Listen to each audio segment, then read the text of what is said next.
They told me the last keeper went mad. They told me he threw himself from the gallery deck on a night when the sea was calm and the stars were bright. They told me a lot of things about Blackrock Light, but they never told me the truth. Now I know why. Now I understand that some truths are too heavy for words, too dark for the human mind to carry without breaking. My name is Elijah Crane, and I have been the keeper of Blackrock Light for 11 months, 3 weeks, and 4 days.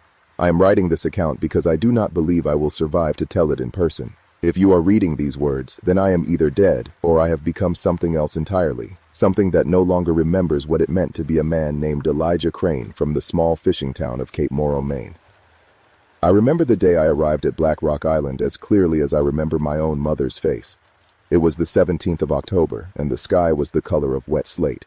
Captain Harold Finch piloted the supply boat through waters so choppy that I spent most of the 2-hour journey gripping the rail and praying to a god I had stopped believing in years ago. The island appeared through the mist like a dark tooth jutting from infected gums, all jagged rock and sparse vegetation clinging desperately to what little soil the Atlantic winds had not yet stripped away.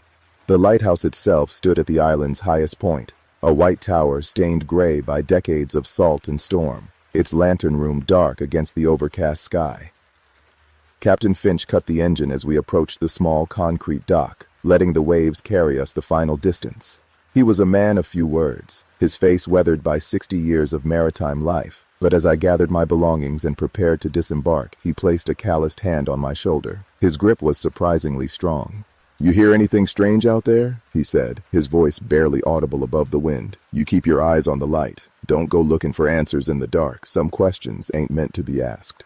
Before I could respond, he had already turned back to the wheel. I stepped onto the dock with my single duffel bag and a crate of personal effects, and within minutes, the supply boat was nothing more than a gray smudge disappearing into the mist. I stood there for a long moment, the cold spray of the sea stinging my face, and I felt something I had not felt in years. I felt afraid. The path from the dock to the lighthouse was a winding trail of weathered stone steps carved into the cliff face. It took me nearly 20 minutes to make the climb, my lungs burning from the exertion and the cold salt air. By the time I reached the top, the mist had thickened into a proper fog, and I could barely see 10 feet in front of me. The lighthouse loomed above, its white walls seeming to glow faintly in the gray light. The keeper's quarters were attached to the base of the tower, a squat stone building with small windows and a heavy wooden door that groaned like a wounded animal when I pushed it open. The interior was exactly what I had expected. A small living area with a cast-iron stove, a wooden table with 2 chairs, a bookshelf lined with water-damaged volumes, and a narrow bed pushed against the far wall. Everything was covered in a thin layer of dust, and the air smelled of mildew and something else, something I could not quite identify. It was a sharp smell, almost metallic, like old pennies left to rust in seawater. I set my belongings on the table and began the process of making the place habitable. It was not until evening that I made my first ascent to the lantern room.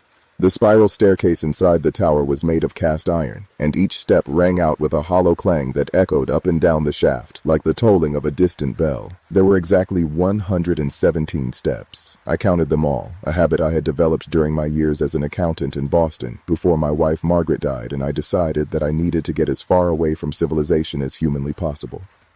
The Maritime Commission was more than happy to assign me to Blackrock Light. It seemed no one else wanted the position. The lantern room was a marvel of 19th century engineering, a circular chamber encased in thick glass panels that offered a 360-degree view of the surrounding sea. At its center stood the Fresnel lens, a massive assemblage of crystal prisms and brass fittings that caught and amplified the light from the oil lamp at its core. It was beautiful in a way that few man-made objects are beautiful, a perfect marriage of form and function. I spent my first hour in the lantern room simply staring at the lens, watching the way the fading daylight played across its surface. It was during this first evening that I found the logbook. Every lighthouse keeper is required to maintain a detailed log of their activities, weather conditions, and any unusual occurrences. The logbook for Blackrock Light was a thick leather-bound volume that I discovered in a drawer beneath the lamp controls. I opened it, expecting to find the usual dry entries about fog conditions and oil consumption. What I found instead was the beginning of my nightmare. The final entry was dated September 23rd, just 3 weeks before my arrival. It was written in a shaky hand that bore little resemblance to the neat script of the earlier entries. "It is back. God help me, it is back. I can hear it calling from the rocks below. I can see it moving in the water when the beam passes. I know what it wants. I know what I have to do. I am sorry. I am so sorry. Forgive me, Alice. Forgive me, children. There is no other way. The entry was signed Walter Emmons. According to the commission, Walter Emmons had been the keeper of Blackrock Light for 7 years before his apparent suicide. They said he had been suffering from depression and isolation-induced psychosis. They said it was a tragedy, but not an uncommon one in this line of work. What they did not say was that Walter Emmons was the 4th keeper of Blackrock Light to die under mysterious circumstances in the past 30 years. I did not learn that until much later.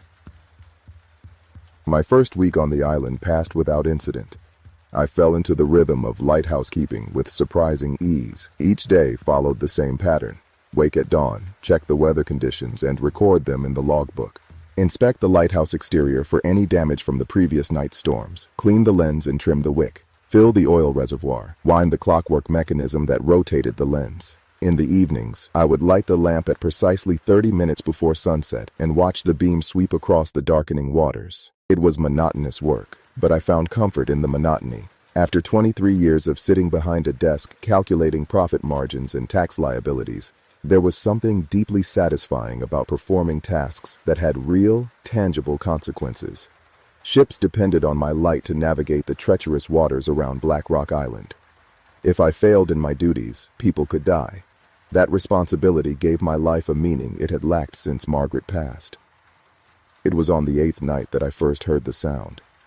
I was sitting in the lantern room, reading by the light of a kerosene lamp, when a low moan drifted up from somewhere below. At first, I thought it was the wind.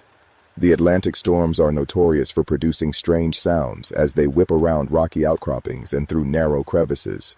But as I listened more carefully, I realized that this sound was different. It was too rhythmic, too deliberate. It rose and fell in a pattern that almost resembled breathing, or perhaps singing. A deep, resonant tone that seemed to vibrate in my chest rather than reach me through my ears. I set down my book and walked to the windows. The beam of the lighthouse swept across the dark water in its endless rotation, illuminating the waves for a brief moment before plunging them back into blackness. For several minutes, I saw nothing unusual. Just the endless expanse of the Atlantic, its surface choppy with whitecaps. But then, on the 3rd or 4th rotation of the beam, I saw something that made my blood run cold. There was a shape in the water. It was perhaps 100 yards offshore, just at the edge of the light's reach. In the brief instant of illumination, I saw what appeared to be a dark mass floating on the surface. It was large, easily the size of a small boat, and its outline was irregular, almost organic. Then the beam passed, and the shape was swallowed by darkness. I waited for the next rotation, my heart pounding in my chest. 1 second, 2 seconds, 3 seconds. The beam returned. The shape was gone. I stood at the window for another hour, watching the water with growing unease. The moaning sound had stopped, replaced by the familiar chorus of wind and waves. I tried to convince myself that I had seen nothing more than a whale, or perhaps a large piece of driftwood. Such things were common in these waters. But deep down, in that primitive part of the brain that still remembers what it was like to be prey, I knew that what I had seen was neither whale nor driftwood. It was something else, something that should not exist. I did not sleep well that night. Every time I closed my eyes, I saw that dark shape floating on the water, and I heard that low, resonant moan echoing up from the rocks below. When dawn finally arrived, I was exhausted and irritable, my nerves frayed like old rope. I performed my morning duties mechanically, barely registering the fog that had rolled in overnight or the unusual stillness of the air. It was not until I stepped outside to inspect the lighthouse exterior that I noticed something wrong. There were marks on the rocks. The cliffs around the lighthouse were composed of dark granite, worn smooth by centuries of wind and wave. But this morning, there were long grooves scored into the stone, as if something had dragged itself up from the water. The marks started at the high tide line and continued up the cliff face for perhaps 20 feet before stopping abruptly. I knelt down and examined them closely. They were deep, nearly an inch in some places, and they were arranged in parallel sets of 4, like claw marks. Like something with enormous hands had gripped the rock and pulled itself upward.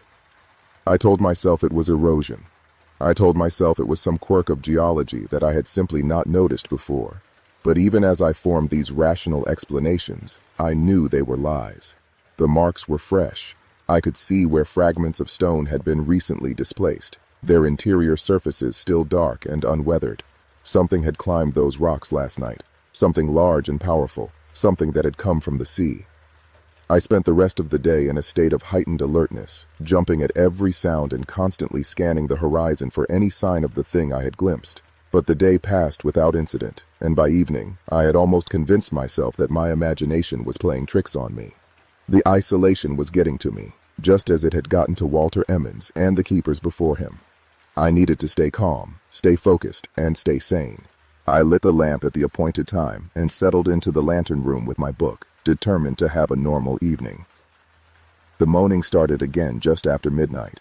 This time, there was no mistaking it for wind. The sound was clear and distinct, a deep, mournful tone that seemed to come from everywhere and nowhere at once. It rose and fell in that same slow rhythm, almost like a heartbeat, and as I listened, I became aware of something even more disturbing.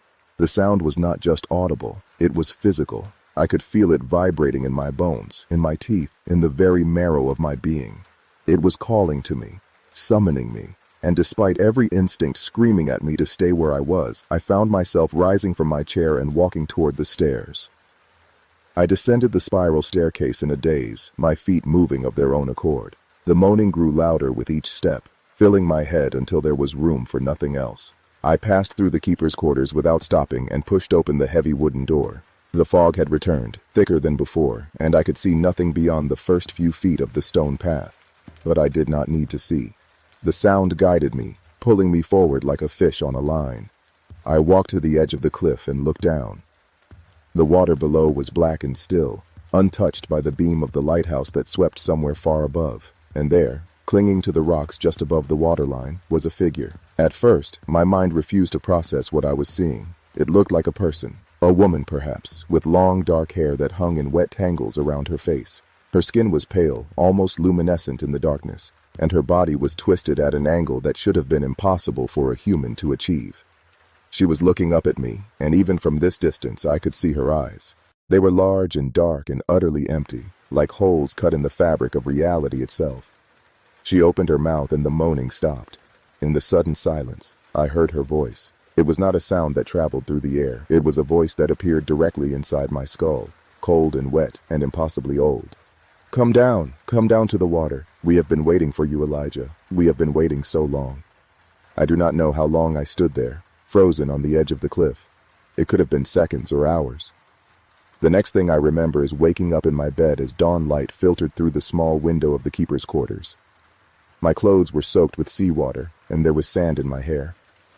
On the table beside me, written in a hand that I did not recognize but knew was my own, were 3 words: "Do not forget."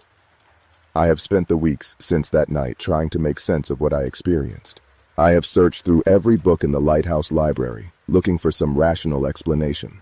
I have scoured the old logbooks, reading the entries of every keeper who came before me. And slowly, piece by piece, a terrible picture has begun to emerge. Black Rock Light was built in 1847. Commissioned by the Maritime Authority after a series of tragic shipwrecks claimed the lives of over 200 sailors. The lighthouse was a success, reducing the number of accidents dramatically in its first decade of operation. But the records also show that something else began happening around that same time. Fishermen from the surrounding villages started disappearing. Their boats would be found drifting empty miles from shore, with no sign of violence or struggle. Local legend blamed sea serpents and mermaids, but the official reports attributed the disappearances to rough weather and poor navigation. Then came the first keeper to die under mysterious circumstances. His name was Cornelius Webb, and he was found at the base of the lighthouse cliffs in the spring of 1859.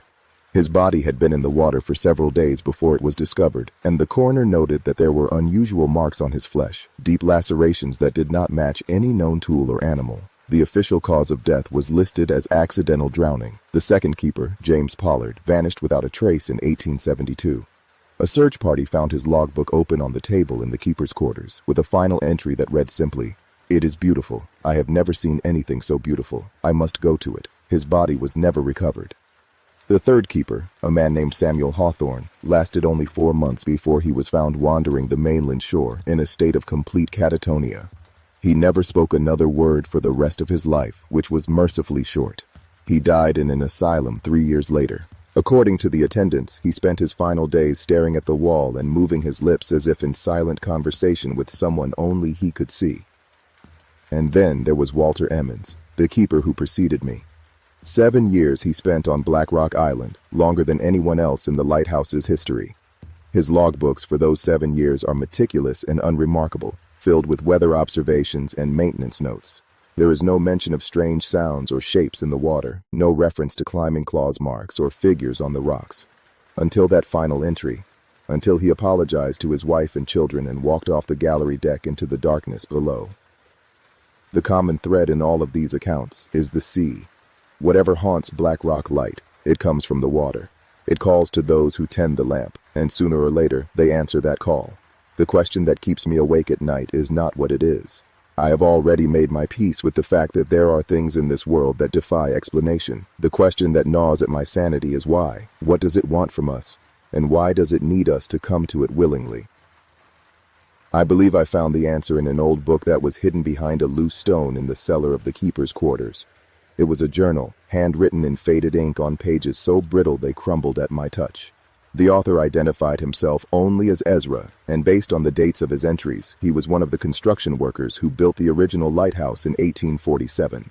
His account of the construction is mostly mundane, detailing the challenges of transporting materials to the island and the difficulties of building on such inhospitable terrain. But the final pages tell a different story. "We broke through the rock today," Ezra wrote. "We were digging the foundation for the lighthouse tower when we discovered a cave. It goes down deep into the island, further than our lanterns can illuminate. There is water at the bottom, black and still, and there is something in the water. I cannot describe what we saw. I do not have the words. But I know this. We should not have come here. We should not have disturbed this place. God forgive us for what we have awakened." The journal ends there. I do not know what happened to Ezra. I do not know if he lived to see the lighthouse completed, or if he became another name in the long list of those claimed by Black Rock Island. But I know that he was telling the truth. There is something beneath this island, something ancient and hungry that has been waiting in the darkness for longer than humanity has existed, and every few years, it rises to feed. The sightings have become more frequent now. Hardly a night goes by without me seeing that dark shape moving in the water just beyond the reach of the lighthouse beam. The moaning has changed too. It is no longer a single voice but a chorus, dozens of voices singing in haunting harmony. And sometimes, when the fog is thick and the moon is new, I see figures walking on the water. They look almost human, but their movements are wrong, too fluid, as if their bones have been replaced with something more flexible. They never come close enough for me to see their faces, but I know they are watching me. I know they are waiting. I have tried to leave. 3 times now, I have packed my belongings and made my way down to the dock, determined to flag down the next passing vessel and escape this cursed place forever. But each time, something stops me. It is not the creature, at least not directly. It is something inside me, a compulsion that I cannot explain or resist. Every time I try to leave, I am overwhelmed by a sense of wrongness, as if by abandoning the lighthouse I would be committing a terrible sin. And so I return to my duties, lighting the lamp each evening and watching the beams sweep across the water, and I wait for whatever is going to happen next. Last night, I had a dream. I was standing in the lantern room, looking out at the sea, when the light suddenly went out. The darkness was absolute, so complete that I could not see my own hand in front of my face. And then I heard it. The moaning, louder and closer than ever before. And I heard something else. A wet, slithering sound, like something massive dragging itself up the spiral staircase toward me. I tried to run, but my legs would not move. I tried to scream, but no sound came from my throat. I could only stand there, paralyzed as the thing ascended toward the lantern room. I could hear its breathing now, a thick, gurgling rasp that seemed to fill the entire tower. And then I felt it, a cold, wet hand on my shoulder, fingers that were too long and too thin, wrapping around my flesh with impossible strength. And a voice, that same voice I had heard on the cliff edge, whispering directly into my ear. "It is time, Elijah. It is time to come home." I woke up screaming, drenched in sweat, my heart pounding so hard I thought it would burst from my chest. The sun was rising and the lighthouse was silent. I told myself it was just a dream, just the product of stress and isolation and an overactive imagination. But when I looked at my shoulder in the mirror, I saw the marks. 4 long bruises, arranged in a parallel pattern, as if something had gripped me with tremendous force. It is getting bolder, it is getting hungrier, and I am running out of time. I have decided to make one final attempt to understand what I am dealing with. Tonight, when the fog rolls in and the moaning begins, I am going to descend to the cave that Ezra described in his journal. I am going to see for myself what lies beneath Black Rock Island. It is a foolish plan, perhaps even a suicidal one, but I cannot spend another night waiting for the inevitable. I need to know the truth, even if that truth destroys me. If anyone reads these words, I want you to know that I went willingly. I was not driven mad by isolation. I was not suffering from delusions or hallucinations. The thing in the water is real. It has always been real. And if I do not return from the cave, I want you to do something for me. I want you to tear down Black Rock Light. I want you to fill the cave with concrete and dynamite and anything else that will seal it forever. I want you to erase this place from every map and every record so that no one else has to suffer what I have suffered. But I know you will not do that. I know that tomorrow or next month or next year, another keeper will arrive on this island. Another poor soul will climb those 117 steps and light the lamp and watch the beam sweep across the water. And when the fog rolls in and the moaning begins, they will hear the call just as I have heard it. And eventually, they will answer. May God have mercy on their souls. I am writing these final words by the light of a single candle. It is nearly midnight, and the fog has become so thick that I cannot see the water from the lantern room. The lighthouse beam cuts through the mist in slow, steady rotations, illuminating nothing but gray emptiness. But I can hear them out there, the voices, dozens of them now, rising and falling in that eerie harmony that has become as familiar to me as my own heartbeat. They are calling my name. They have been calling my name since I arrived on this island, I think. I was just too deaf to hear them. The entrance to the cave is located on the western face of the cliff, about 50 feet below the lighthouse. I discovered it 2 days ago, hidden behind a curtain of seaweed and encrusted barnacles. The opening is narrow, barely wide enough for a man to squeeze through, but beyond that initial constriction it opens into a much larger space. I could feel cold air flowing from the depths, carrying with it that same metallic smell I noticed on my first day here. The smell of old copper, the smell of blood. I have prepared for my descent as best I can. I have a length of rope, a waterproof lantern, and a knife that belonged to my father. I do not expect these tools to be of much use against whatever waits below, but they provide a small comfort nonetheless. I have also written a letter to my sister in Boston, explaining where I have gone and why. I have asked her to notify the Maritime Commission if she does not hear from me within a fortnight. Not that it will make any difference. The Commission does not believe in monsters. The moaning has stopped. That is perhaps the most frightening thing of all. For weeks, the sound has been my constant companion, a background drone that I had almost learned to ignore. But now, there is only silence. The thick, heavy silence of anticipation. Something is about to happen. I can feel it in the air, in the way the fog seems to press against the windows of the keeper's quarters like a living thing. Whatever has been calling to me, it knows I am coming, and it is waiting. I am leaving now. There is a gap in the narrative here, several hours during which I have no memory of my actions. I came back to consciousness lying on the stone floor of the keeper's quarters, my clothes torn and soaked with something that was not entirely seawater. My lantern was gone, as was my rope. Only the knife remained, clenched so tightly in my fist that my fingers had gone numb. And I was not alone. There was a figure standing in the corner of the room. It was the same woman I had seen on the rocks that first night, the one with the long dark hair and the empty eyes. But now she was inside, standing motionless in the shadows, watching me with an expression that might have been curiosity or hunger or something far more alien. Her skin was the color of drowned flesh, gray and waterlogged, and her limbs were too long for her body. When she moved, it was with a fluid grace that defied the limitations of human anatomy. She did not speak, at least not out loud. But I heard her voice in my head, that same cold whisper that had haunted my dreams for weeks. You saw. You went down to the water, and you saw what waits below. I tried to respond, but my throat was raw, and my tongue felt thick and clumsy. All I could manage was a hoarse croak. "What are you?" The figure tilted its head, an eerily human gesture that somehow made it even more inhuman.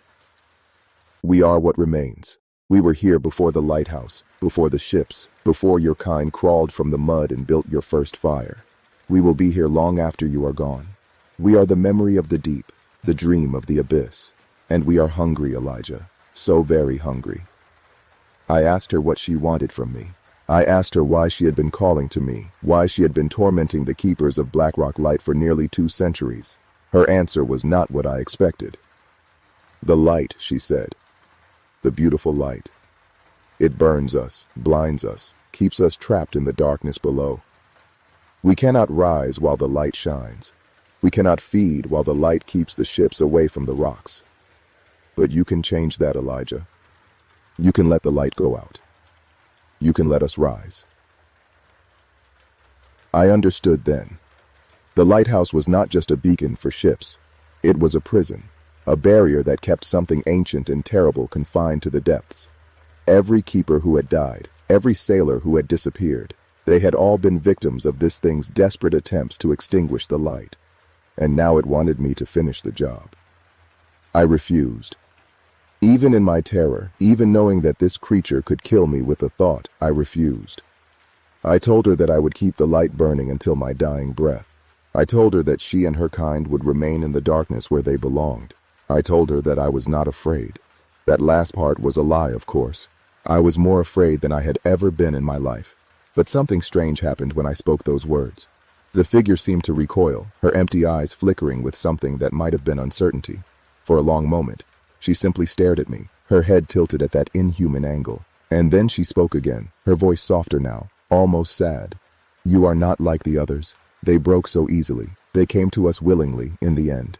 But you are different, Elijah. You have strength we did not expect. Perhaps there is another way." And then she was gone. Not disappeared, not faded. Gone, as if she had never been there at all. I was alone in the keeper's quarters, lying on the cold stone floor, with nothing but the distant sweep of the lighthouse beam to remind me that I was still alive. That was 3 days ago. Since then, I have not slept more than a few hours at a time. I have kept the light burning constantly, even during the day, consuming oil at a rate that will leave the reservoir empty within a month. The moaning has returned, but it is different now. There is a note of frustration in it, an anger that was not there before. They know that I will not cooperate. They know that I will not let the light go out. But they are patient. They have been waiting for centuries. They can wait a little longer. I have begun making preparations for what I know is coming. I have written letters to everyone I ever cared about, saying goodbye in the oblique way that people do when they cannot explain the true nature of their circumstances. I have organized the lighthouse logbooks and journals into a single collection, which I have sealed in a waterproof container and hidden in a crevice on the eastern face of the island. If anyone finds this account, they will also find the records of everyone who came before me. Perhaps together these documents will convince the authorities to take action. Perhaps they will not. I have also made a discovery that gives me a small measure of hope. In one of the older logbooks, I found a reference to a ritual that was once performed by the indigenous peoples who inhabited this region before European colonization. According to the account, they knew about the things in the water. They called them the voices of the deep, and they believed that these creatures were the spirits of drowned sailors who had been twisted by the darkness into something inhuman. The ritual was a way of appeasing them, of keeping them satisfied so that they would not rise to the surface and prey upon the living. The ritual required a sacrifice. I do not know if I believe in such things. I am a practical man, or at least I used to be, but I have seen too much to dismiss anything out of hand. If there is a way to end this, a way to protect future keepers from the fate that has befallen so many before them, then I must try, even if it means sacrificing myself. Tonight is the new moon. According to the logbook, this is when the ritual must be performed. I have gathered the materials described in the account, mostly common items that I already had on hand: salt, candles, a mirror, and a blade. The blade must be used to draw blood, my own blood, which will be offered to the sea as payment for the continued safety of those who tend the light. I do not know if this will work. I do not know if I will survive the night, but I know that I cannot continue living in fear, waiting for the inevitable moment when the creatures in the water finally find a way to extinguish the light. I would rather die on my own terms, fighting back against the darkness, than spend another moment as a prisoner in my own lighthouse. The fog is rolling in now, thick and gray, blotting out the last traces of daylight. I can see shapes moving in the mist, vague silhouettes that might be human and might be something else entirely. The moaning has started again, louder than ever, a chorus of voices raised in anticipation. They know what I am planning. They know that tonight will be the end, one way or another. I am going to light the candles now. I am going to speak the words that the old logbook described, words in a language that has not been spoken on this continent for centuries, and I am going to make my offering to the sea. If you are reading this, remember my name. Remember that I fought. Remember that I did not go willingly into that good night. My name is Elijah Crane, and I am the keeper of Blackrock Light. Whatever happens tonight, I will not let the darkness win. The ritual did not go as I expected. I followed the instructions in the logbook exactly. I lit the candles at the 4 cardinal points around the lantern room. I poured the salt in a circle around the base of the Fresnel lens. I held the mirror up to the light so that the beam was reflected back upon itself, creating a brilliant flash that illuminated the fog for miles in every direction. And then I took the blade and drew it across my palm, letting the blood drip onto the floor as I spoke the ancient words. For a long moment, nothing happened. The moaning continued, the shapes in the fog continued their restless movement, and I began to think that I had wasted my time on superstitious nonsense. But then the light changed. It is difficult to describe what I witnessed in that moment. The lighthouse beam, which had been sweeping in its usual steady rotation, suddenly stopped. The light itself seemed to pulse, brightening and dimming in a rhythm that matched the beating of my heart. And then it began to expand, spreading outward in all directions until the entire island was bathed in a radiance so intense that I had to shield my eyes. The creatures in the fog screamed. It was the first time I had heard them make a sound other than that low, resonant moan. The scream was high and piercing, a sound of pure agony that seemed to come from everywhere at once. Through my squinting eyes, I saw the shapes in the fog writhing, twisting, their silhouettes becoming more distinct as the light burned away the mist that had concealed them. I saw faces that were almost human, mouths open in silent screams, eyes that were nothing but empty holes. And then, as quickly as it had begun, the light returned to normal, and the creatures were gone. I stood alone in the lantern room, my hand still bleeding, the echo of that terrible scream ringing in my ears. The fog had lifted entirely, revealing a sky full of stars and a sea that was calm and still. For the first time in weeks, there was no moaning, no shapes in the water, no sense of being watched by something hungry and ancient. There was only silence, and the steady rotation of the lighthouse beam. I do not understand what happened that night. I do not know if the ritual actually worked, or if the creatures simply retreated for reasons of their own, but I do know that something changed. In the weeks since that night, I have not seen or heard anything unusual. The marks on the cliffs have faded, eroded by wind and wave until they are barely visible. The metallic smell that pervaded the keeper's quarters has disappeared, replaced by the clean salt air of the open ocean. And when I sleep, I no longer dream of dark shapes and cold hands. Perhaps the creatures are gone for good. Perhaps I have succeeded where so many others have failed. Or perhaps this is merely a temporary reprieve, a pause before the next cycle of horror begins. I have no way of knowing. All I can do is continue my duties, keeping the light burning and watching the water for any sign of the things that once haunted this place. But I have decided to stay. Not because of the compulsion that once bound me to this island, but because I choose to. Someone needs to tend the light. Someone needs to keep watch over the darkness. And if the creatures ever return, if the moaning ever starts again, I will be ready. I will perform the ritual as many times as necessary. I will sacrifice as much blood as the sea demands. Because I have learned something important during my time on Blackrock Island. The darkness is patient, but so am I. It has been 6 months since the ritual, and I am no longer alone on the island. The Maritime Commission, in their infinite wisdom, has decided that Blackrock Light requires a second keeper to assist with maintenance and ensure continuity of service. His name is Thomas Garrett, a young man from Connecticut who reminds me of myself at that age, eager and ambitious and completely unaware of the horrors that await him. I have not told Thomas about the creatures in the water. I have not shown him the hidden journals or described the events of my first year on the island. I tell myself that it is for his own protection, that knowing the truth would only cause him unnecessary fear. But if I am honest, I think I am simply afraid that he will not believe me, that he will think I have gone mad, like all the keepers before me. Instead, I watch him. I watch the way he stares at the water during his evening shifts. I watch the way he pauses sometimes, tilting his head as if listening to something far away. And I watch the way he sleeps, the way his face twitches and his lips move in silent conversation with someone in his dreams.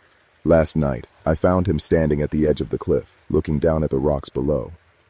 When I called his name, he turned to me with an expression of utter confusion. "I thought I heard something," he said. "A voice, coming from the water." I told him it was just the wind. I told him that the isolation can play tricks on your mind. I told him everything that I once told myself, the same lies that I wanted so desperately to believe. But when I looked out at the water, I saw it. A dark shape, moving just beyond the reach of the lighthouse beam. And when the wind shifted, I heard it. That low, resonant moan, rising from somewhere far below. They have not gone. They have only been waiting. And now, I fear, our time has run out. Thomas has been acting strangely for the past week. He spends hours sitting in the lantern room, staring at the water with an intensity that borders on obsession. He barely eats, barely sleeps, and when I try to speak with him, his responses are vague and distracted. I recognize the symptoms.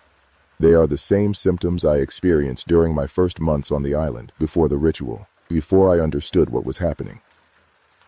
I have tried to warn him. I have tried to explain, as gently as possible, that there is something wrong with Black Rock Island, something that has nothing to do with isolation or loneliness or the mundane stresses of lighthouse keeping, but he does not believe me. He thinks I am the one who has gone mad. Perhaps I have. Perhaps I never performed any ritual at all. Perhaps I have been sitting in this lighthouse for the past 6 months, alone, talking to ghosts and writing letters to people who will never read them. Perhaps I am Walter Emmons, or Cornelius Webb, or any of the other keepers whose lives ended on these rocks. Perhaps none of this is real. But the marks on my palm are real.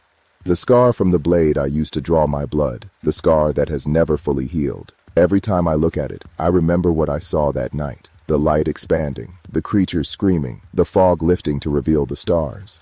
That was real. It had to be real.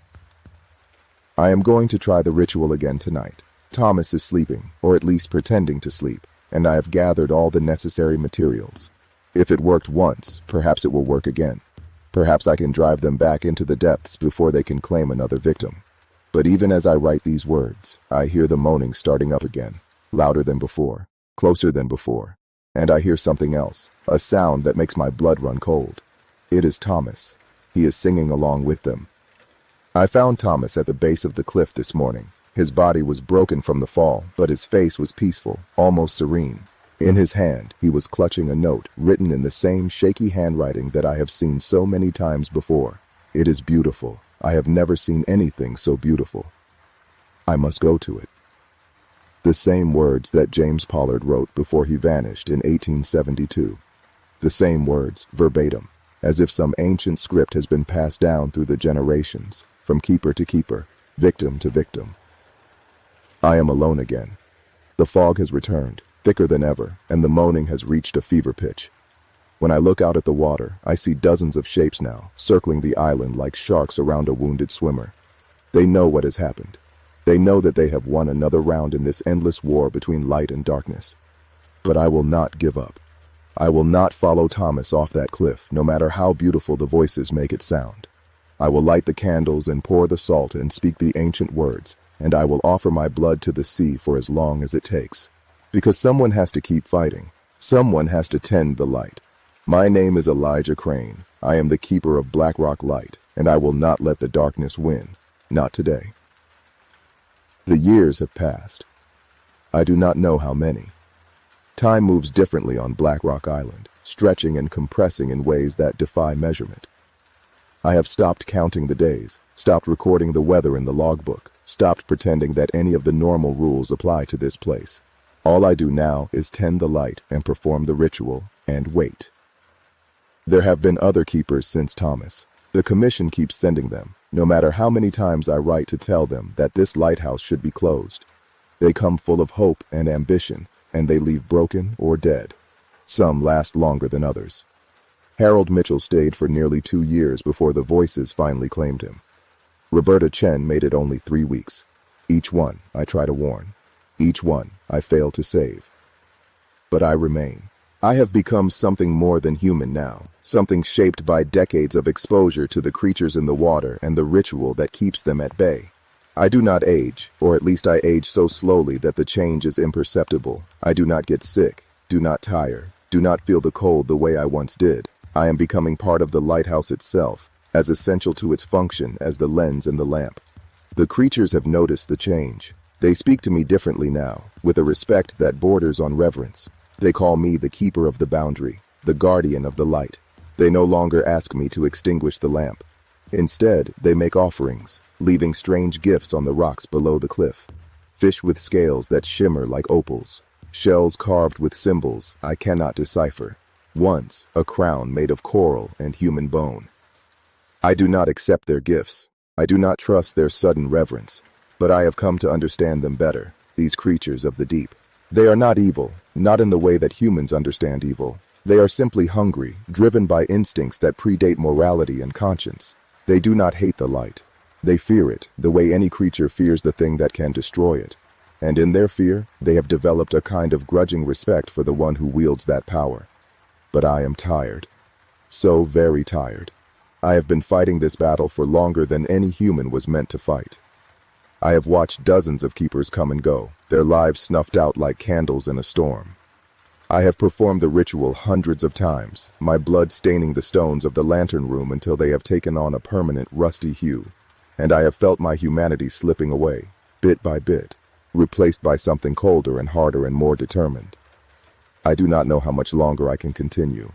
The ritual demands more blood each time, more pain, more sacrifice. My body is covered in scars, my veins running thin from decades of offerings. One day soon, I will not have enough blood left to give, and on that day, the light will finally go out. Unless someone takes my place. That is why I am writing this final account. That is why I am sealing these pages in a waterproof container and hiding them where only the worthy will find them. Because the creatures cannot be defeated, only contained. And the containment requires a keeper. Someone willing to sacrifice everything to maintain the boundary between our world and theirs. If you are reading this, you have been chosen. I do not know how or why, only that the lighthouse calls to certain souls, draws them to this place through chains of coincidence and fate. You may think you came here by accident. You may think you stumbled upon this account through random chance. But there are no accidents on Black Rock Island. There is only the will of the light. You have a choice to make. You can ignore what you have read and walk away, returning to your normal life and pretending that none of this is real. The creatures will remain contained, at least for a while. The ritual I performed on my last night as a mortal man bought us a century, perhaps more. You may live out your entire life without ever seeing a dark shape in the water or hearing a voice calling from the deep. Or you can accept the burden. You can climb those 117 steps and take your place in the lantern room. You can learn the ritual, master the ancient words, and add your blood to the stones that have been stained by generations of keepers before you. You will lose your normal life, your connections to the world you once knew, but you will gain something else, a purpose, a meaning, a place in the eternal struggle between light and darkness. I will not tell you which choice to make. That is not my right. I only ask that you understand the stakes. If the light goes out, they will rise. All of them, not just the handful that circle Black Rock Island, but millions of them, waiting in the depths of every ocean on Earth. They have been patient for millennia. They can wait a few more centuries if they must, but they will not wait forever. The light must never go out. My name is Elijah Crane. I was the keeper of Black Rock Light for 147 years, and now, finally, I am going to rest. If you have read this far, you know what you need to do. The instructions for the ritual are in the old logbook, hidden behind the loose stone in the cellar. The materials are simple, common items that can be found anywhere. The only requirement is blood, freely given, from someone who understands the true nature of the sacrifice. Go to the lighthouse, climb the stairs, light the lamp, and when the fog rolls in and the moaning begins, do not be afraid. Remember that you are not alone. Remember that every keeper who came before you is watching from beyond the veil, lending you their strength. Remember that the light is more powerful than the darkness could ever be. You are the keeper now. May God have mercy on your soul. I found this account 3 weeks ago, sealed in a rusted metal container that had been wedged into a crevice on the eastern face of Black Rock Island. I was a researcher, a historian specializing in maritime architecture, here to document the lighthouse for a book I was writing. I did not believe in ghosts or monsters or ancient rituals. I believed in facts, in evidence, in the rational explanations that science provides for every phenomenon. I do not believe in those things anymore. The first night I spent on the island, I heard the moaning. The second night, I saw the shapes in the water. The third night, one of them spoke to me, called my name in a voice that was somehow both alien and intimately familiar.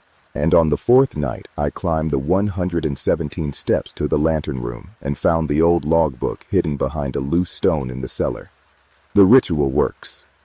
I have performed it 3 times now, each time feeling a little more of my old self slip away, each time feeling a little more connected to this place and its ancient purpose. The creatures still circle the island, still moan their mournful songs, still call to me in my dreams. But they cannot reach me while the light burns. They cannot claim me while I have blood left to give. I do not know how long I will last. Elijah Crane, if that was really his name, lasted nearly a century and a half. But he was stronger than me, more determined, more willing to sacrifice. I am just a researcher, a historian who stumbled onto something he was never meant to find. I do not have his courage or his conviction, but I have the light, and for now, that is enough. My name is Marcus Webb. I am the new keeper of Black Rock Light. And I will hold the line for as long as I can. The fog is rolling in again. I can hear the moaning starting, that low, resonant tone that has become as familiar to me as my own heartbeat. In a few minutes, I will climb the stairs and light the lamp and watch the beam sweep across the dark water. I will see the shapes moving just beyond its reach, and I will hear the voices calling my name. But I will not answer. I will never answer, because the light must never go out, and I am the keeper now. There is something I have not told you, something I discovered only recently in the depths of the old logbooks, a pattern that no one else seems to have noticed, or perhaps that everyone noticed and simply chose to ignore. The keepers do not die randomly. The creatures do not take them without purpose or pattern. There is a rhythm to the deaths, a cycle that repeats every 17 years, 3 months, and 4 days. I do not know the significance of this number. It may be astronomical, tied to the movements of the moon or the tides. It may be biological, related to some aspect of the creature's life cycle that we cannot comprehend. Or it may be purely arbitrary, a rule established by some ancient covenant between the beings of the deep and the first keepers who learned to contain them. What I do know is this. The last death occurred 2 weeks before I arrived on the island. Thomas Garrett, the young man from Connecticut, who threw himself from the cliff believing he had heard something beautiful calling from the water, which means the next death is not due for another 17 years. I have time.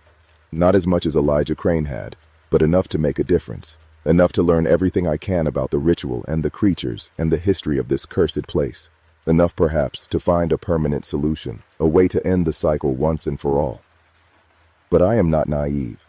I know that others have tried and failed. I know that the darkness is patient and cunning and far older than humanity itself. I know that in the end, the keepers always fall, one way or another. The light goes out, and the creatures rise, and the cycle begins anew. Still, I have to try, because if I do not, who will? I have begun my research in earnest now. I have transcribed every logbook entry, analyzed every pattern, cataloged every piece of information about the creatures and their behavior. I have written letters to universities and museums and libraries around the world, asking about similar legends and phenomena. Most of my inquiries have gone unanswered. The few responses I have received have been dismissive, treating my questions as the ramblings of a madman or a prankster. But one response was different. It came from a professor of anthropology at a small college in Massachusetts. She had spent her career studying the oral traditions of the indigenous peoples of the New England coast, and she claimed to have information about the voices of the deep that appeared in no written record. She wanted to meet with me, to share what she knew, but she warned me that the knowledge came with a price. Some things, she wrote, are better left unknown. But if you are truly the keeper, you have already paid more than most. I have invited her to the island. She is scheduled to arrive on the next supply boat 3 weeks from now. I do not know what she will tell me, or whether her information will be useful, but I have to try. Every piece of the puzzle brings me closer to understanding, and understanding is the first step toward victory. In the meantime, I continue my duties. Light the lamp, clean the lens, watch the water, Perform the ritual when the moon is new and the fog rolls in thick. And wait. Always waiting. Her name was Dr. Eleanor Bishop, and she arrived on the island on a gray November morning, carrying a single battered suitcase and a leather messenger bag that bulged with papers and notebooks. She was older than I expected, her hair silver and her face lined with decades of study and contemplation. But her eyes were sharp and alert, missing nothing as she surveyed the lighthouse and the surrounding rocks. "You have felt it," she said. It was not a question. "Yes." She nodded, as if my answer had confirmed something she already knew. The Passamaquoddy called them the unblinking ones. They believed that long ago, before the first humans walked these shores, there was a war between the spirits of the sky and the spirits of the sea. The sky spirits won, barely, and as punishment, they bound the sea spirits to the deepest places of the ocean where no light could reach them. But the binding was not perfect. In certain places, where the barrier between worlds is thin, the sea spirits can still reach out. They can still touch the minds of those who come too close. "Black Rock Island," I said, "one of several. But yes, this place is particularly dangerous. The indigenous peoples avoided it for centuries. They called it the place where the sky sleeps because even during the brightest day, there is a darkness here that the sun cannot dispel." I showed her the logbooks, the journals, the account left by Elijah Crane. She read through everything with a careful deliberation, occasionally making notes in a small leather notebook of her own. When she finished, she was silent for a long time. "The ritual," she finally said. "It is older than I realized. Much older than the European colonization of these shores. Whoever first devised it must have learned from the Passamaquoddy or one of the other coastal tribes. Perhaps they were taught the ritual as a condition of building the lighthouse, a way of ensuring that the new structure would not disturb the ancient bindings." "Can it be improved?" I asked. "Strengthened?" Dr. Bishop shook her head. "The ritual is not a ward or a barrier. It is a bargain. Blood for silence. Life for containment. Every time you perform the ritual, you are paying a debt that humanity owes to the things in the deep. If you stop paying, the debt comes due. So there is no way to end this. No way to defeat them permanently." She looked at me with an expression that was equal parts pity and respect. The sky spirits could not defeat them permanently, and they were beings of immense power. What makes you think that a mortal man could succeed where gods failed? I did not have an answer, but I refused to accept her conclusion. There had to be a way. There is always a way. Dr. Bishop stayed on the island for 2 weeks, teaching me everything she knew about the unblinking ones and the history of the places where they could reach through the barrier. She showed me documents and artifacts that she had collected over decades of research, including a stone tablet carved with symbols that predated any known human civilization. The symbols, she explained, were a warning, a message left by some unknown race of beings who had encountered the unblinking ones and barely survived. "They are not simply creatures," she said. "They are more like a force of nature. Hunger given form, darkness made manifest. They do not hate humanity because hatred implies the capacity for love. They simply consume, because that is their nature. They can no more stop themselves than you can stop yourself from breathing." Before she left, Dr. Bishop gave me a gift. It was a small carved figure, no larger than my thumb, made from a material I did not recognize. It was warm to the touch, even in the cold November air, and when I looked at it in certain lights, it seemed to glow faintly. "This is from the tablet," she said, "a fragment that broke off centuries ago and has been passed down through generations of keepers and shamans and protectors. It is said to carry a piece of the original binding, a splinter of the power that the sky spirits use to imprison the unblinking ones. I do not know if it will help you, but I want you to have it." I asked her what I should do with it. She smiled, a sad and knowing smile. "When the time comes, you will know." And then she was gone, disappearing into the fog on the supply boat, leaving me alone once more with my duties and my doubts and my determination to find a way to end the cycle. I have been studying the fragment for months now. I have examined it under every light source I can find, measured it with every instrument I possess, even tasted it in a moment of desperate curiosity. It tastes like salt and copper and something else, something I cannot name, something that makes my blood sing and my mind race. I believe Dr. Bishop was right. There is power in this fragment, power that comes from the same source that bound the unblinking ones in the first place. If I can find a way to harness that power, to amplify it, perhaps I can strengthen the binding. Perhaps I can push the creatures back into the depths forever. It is a desperate hope, and probably a futile one, but it is all I have. The 17 years have passed more quickly than I expected. I am older now, my hair gray and my joints aching from the constant climb up and down the lighthouse stairs. The ritual has taken its toll, as Elijah Crane warned it would. My arms are covered in scars, my blood runs thin, and some mornings I wake up so weak that I can barely lift my head from the pillow. But I have made progress. Using the fragment and the knowledge that Dr. Bishop left me, I have developed a new version of the ritual. Instead of simply offering blood as payment, I have found a way to channel the power of the fragment into the lighthouse beam itself. The light is different now, brighter somehow, and with a quality that I can only describe as sharp. When it passes over the water, the shapes that lurk just beyond its reach seem to recoil more violently than before.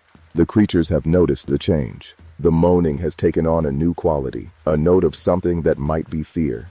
They no longer call my name in my dreams. Instead, they whisper warnings, threats, promises of what will happen if I continue on this path. But I do not stop. I cannot stop. Because I finally understand what Elijah Crane meant when he said that the light must never go out. It is not just about keeping the creatures contained. It is about hope. The hope that someday, somehow, humanity will find a way to end this ancient war. The hope that the sacrifices of all the keepers who came before me were not in vain. I am dying. The last ritual nearly killed me, and I know that I will not survive another. But that is all right, because I have found someone to take my place.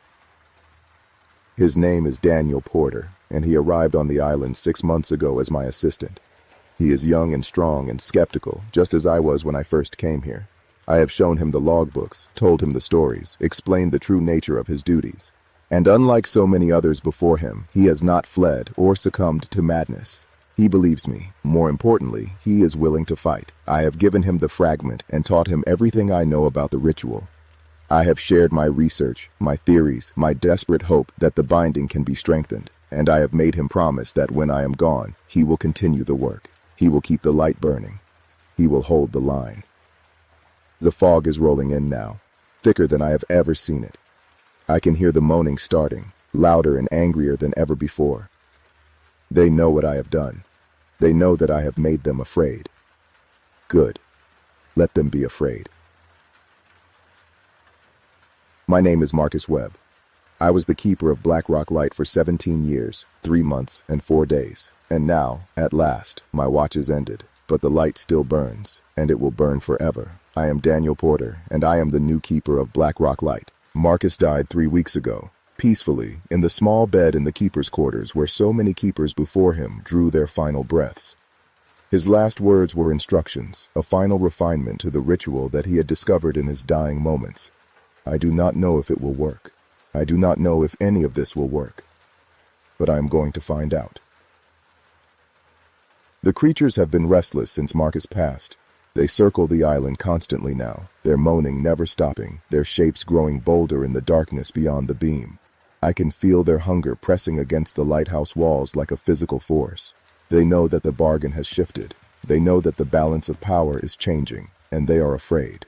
I have performed the new ritual exactly as Marcus described. I have channeled the power of the fragment through the lighthouse beam. I have spoken the ancient words in a voice that shook the very stones of the tower, and I have seen the results. The shapes are fewer now. The moaning is softer, and for the first time in centuries, the barrier between our world and theirs is growing stronger instead of weaker. It is not enough. Not yet. But it is a beginning. I do not know how long this fight will take. Generations, perhaps. Centuries. But I know that we are winning. Slowly, painfully, one keeper at a time, we are pushing back the darkness. We are healing the ancient wound that the sky spirits could not fully close. And one day, perhaps a day that I will not live to see, the binding will be complete. The creatures will be sealed away forever, unable to touch our world or call to our minds. The lighthouse will stand as a monument to our victory, its beam sweeping across peaceful waters where nothing lurks in the darkness. Until that day, I will keep the light burning. I will continue the work of everyone who came before me, and I will never, ever let the darkness win. My name is Daniel Porter. I am the keeper of Blackrock Light, and this is not the end. It is only the beginning. The sea is calm tonight. The fog has lifted, and I can see stars for the first time in weeks. The beam of the lighthouse sweeps across the water in its endless rotation, illuminating nothing but gentle waves and distant horizons. There is no moaning. There are no shapes in the darkness. There is only the light, burning bright and strong. A beacon of hope in a world that so often feels hopeless. I do not know what tomorrow will bring. I do not know if the creatures will return, or if the ritual will hold, or if I will live to see the sun rise over the Atlantic one more time. But I know this. The light must never go out, and as long as I draw breath, it never will. This is the testament of the keepers of Blackrock Light. This is our legacy, our burden, our eternal purpose. We stand between humanity and the darkness. We hold the line that cannot be crossed. We keep the light burning so that others may live without fear. If you have read this far, you understand. You know what waits in the depths, you know what we fight against, and you know that the fight is worth everything. Remember us. Remember our names, our sacrifices, our undying determination. Remember that in the darkest hours of human history, there were always those who stood against the night. And remember that the light never goes out, not as long as there is someone willing to tend it. The end is not written. The story continues, passed from keeper to keeper, generation to generation. And somewhere out there, in the darkness that the light cannot reach, the creatures wait. The paperwork slid across the desk, and a finger tapped the signature lines. Orientation started at 7 a.m. the next morning. That was it. The job was seasonal, officially a natural resources technician. In reality, it meant boats, remote sites, and reports no one read. I did not care what they called it. It came with housing and kept me out of Seattle. Alaska was as far as I could get without leaving the country. So I took every assignment they offered, no questions asked. My name is Ezra Whitmore, and I am recording this from a fishing cabin on Kodiak Island because I cannot return to the mainland. Not after what happened at Lake Clark. Not after what I saw rise from the fog on the Tlicacula River. Not after I watched Jedediah Crane walk into the wilderness wearing a face that was no longer his own. The Alaska I thought I knew, the Alaska of glossy travel magazines and breathtaking documentaries, does not exist. There is another Alaska beneath that frozen surface, something older than the glaciers and hungrier than the wolves, and it has been feeding on the lost and the desperate since before the first humans crossed the Bering Land Bridge into this continent. I came here to escape the wreckage of my life in Seattle. I came here because I thought the emptiness would be a comfort. Instead, I found that the emptiness was not empty at all. It was full of something patient and watchful and utterly without mercy. The morning I arrived at Port Allsworth, the fog was so thick I could barely see the float plane's pontoons touch the water of Lake Clark. The pilot, a weathered man named Cornelius Blackwood, who everyone called Corny, cut the engine and let us drift toward the wooden dock that jutted out from the shore like a skeletal finger. He had not spoken more than 10 words during the entire 2-hour flight from Anchorage, his eyes fixed on the instrument panel as we navigated through cloud banks and mountain passes that seemed determined to swallow us whole. As I gathered my duffel bags and prepared to disembark, he finally broke his silence with a voice like gravel scraping against rusted iron. "You the new tech?" he asked, though it was not really a question. I nodded, shouldering my pack. He studied me for a long moment, his eyes the pale blue color of glacier ice, the kind of eyes that had seen too many winters and too many things that defied explanation. "You got that look," he said slowly. "The running look. I have seen it plenty of times over the years. People come to Alaska thinking they can outrun whatever is chasing them. They think the distance will save them, that the wilderness will swallow their problems the way it swallows everything else." I did not respond because there was nothing to say. He was right, and we both knew it. Corny spat a stream of tobacco juice into the gray water lapping against the pontoons. "Word of advice, son. Whatever you are running from back in the lower 48, it is not half as dangerous as what you are running to. This land does not forgive mistakes. It does not offer second chances or gentle lessons. You respect it. You pay attention to the signs. Maybe you survive your season. Maybe you even come back for another. But if you do not, if you get careless or curious about things that are not meant to be understood, well, he shrugged, a motion that seemed to carry the weight of decades. We find pieces sometimes. Sometimes we do not find anything at all. Sometimes people just stop existing, like they were never here in the first place. He helped me unload my gear onto the weathered planks of the dock, then climbed back into the cockpit of his de Havilland Beaver without another word. I watched him taxi across the glassy surface of the lake and lift off into the fog, the drone of his engine fading until I stood completely alone in the gray silence. The fog pressed against me like something alive, cold and damp and somehow watchful. I could not see more than 30 feet in any direction. The mountains I knew surrounded the lake were invisible, swallowed by the mist. The only sounds were the gentle lap of water against the dock pilings and my own breathing, which seemed too loud in that oppressive stillness. Lake Clark National Park and Preserve covers 4 million acres of wilderness. 4 million acres of volcanic mountains and active glaciers and boreal forests and Arctic tundra, home to brown bears and gray wolves and moose and caribou and things that do not appear in any wildlife field guide or scientific journal. The village of Port Allsworth sits on the southeastern shore of Lake Clark itself, a community of perhaps 160 permanent residents who live at the edge of one of the most remote and least visited landscapes in all of North America. There are no roads connecting Port Allsworth to the outside world. Everything and everyone arrives by float plane or, during the brutal winter months, by ski plane landing on the frozen lake. The ranger station was a quarter-mile up a gravel path from the dock, a cluster of log buildings that looked like they had grown organically out of the earth rather than been constructed upon it. Spruce trees crowded close on all sides, their branches dripping with moisture from the fog, and somewhere in the forest behind the station, a raven called out with a sound like tearing metal. My supervisor was waiting for me on the porch of the main building. Her name was Abigail Harker, though she told me immediately that everyone called her Hark. She was in her mid-50s, with silver-streaked hair, pulled back in a practical braid, and hands that looked like they had spent decades hauling boats and splitting firewood and doing the 1,000 difficult tasks that life in the Alaskan bush demanded. Her handshake was firm and calloused, her gaze direct and appraising. "Whitmore," she said. "Welcome to the end of the world." She gave me the tour of the facility, walking me through each building with brisk efficiency. Bunkhouse where I would sleep, a long, low structure with individual rooms barely large enough for a bed and a footlocker. Equipment shed where the aluminum skiffs and outboard motors and ATVs were stored, smelling of gasoline and two-stroke oil. Radio room where we maintained contact with the National Park Service headquarters in Anchorage and with the outside world, such as it was.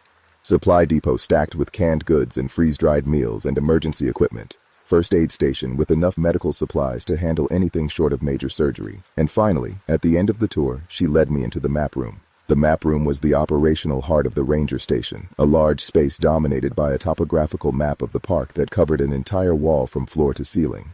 The map was a maze of contour lines showing the dramatic elevation changes of the Alaska Range, blue threads marking the countless rivers and streams and lakes that drained the mountains, green shading indicating the vast stretches of forest and tundra.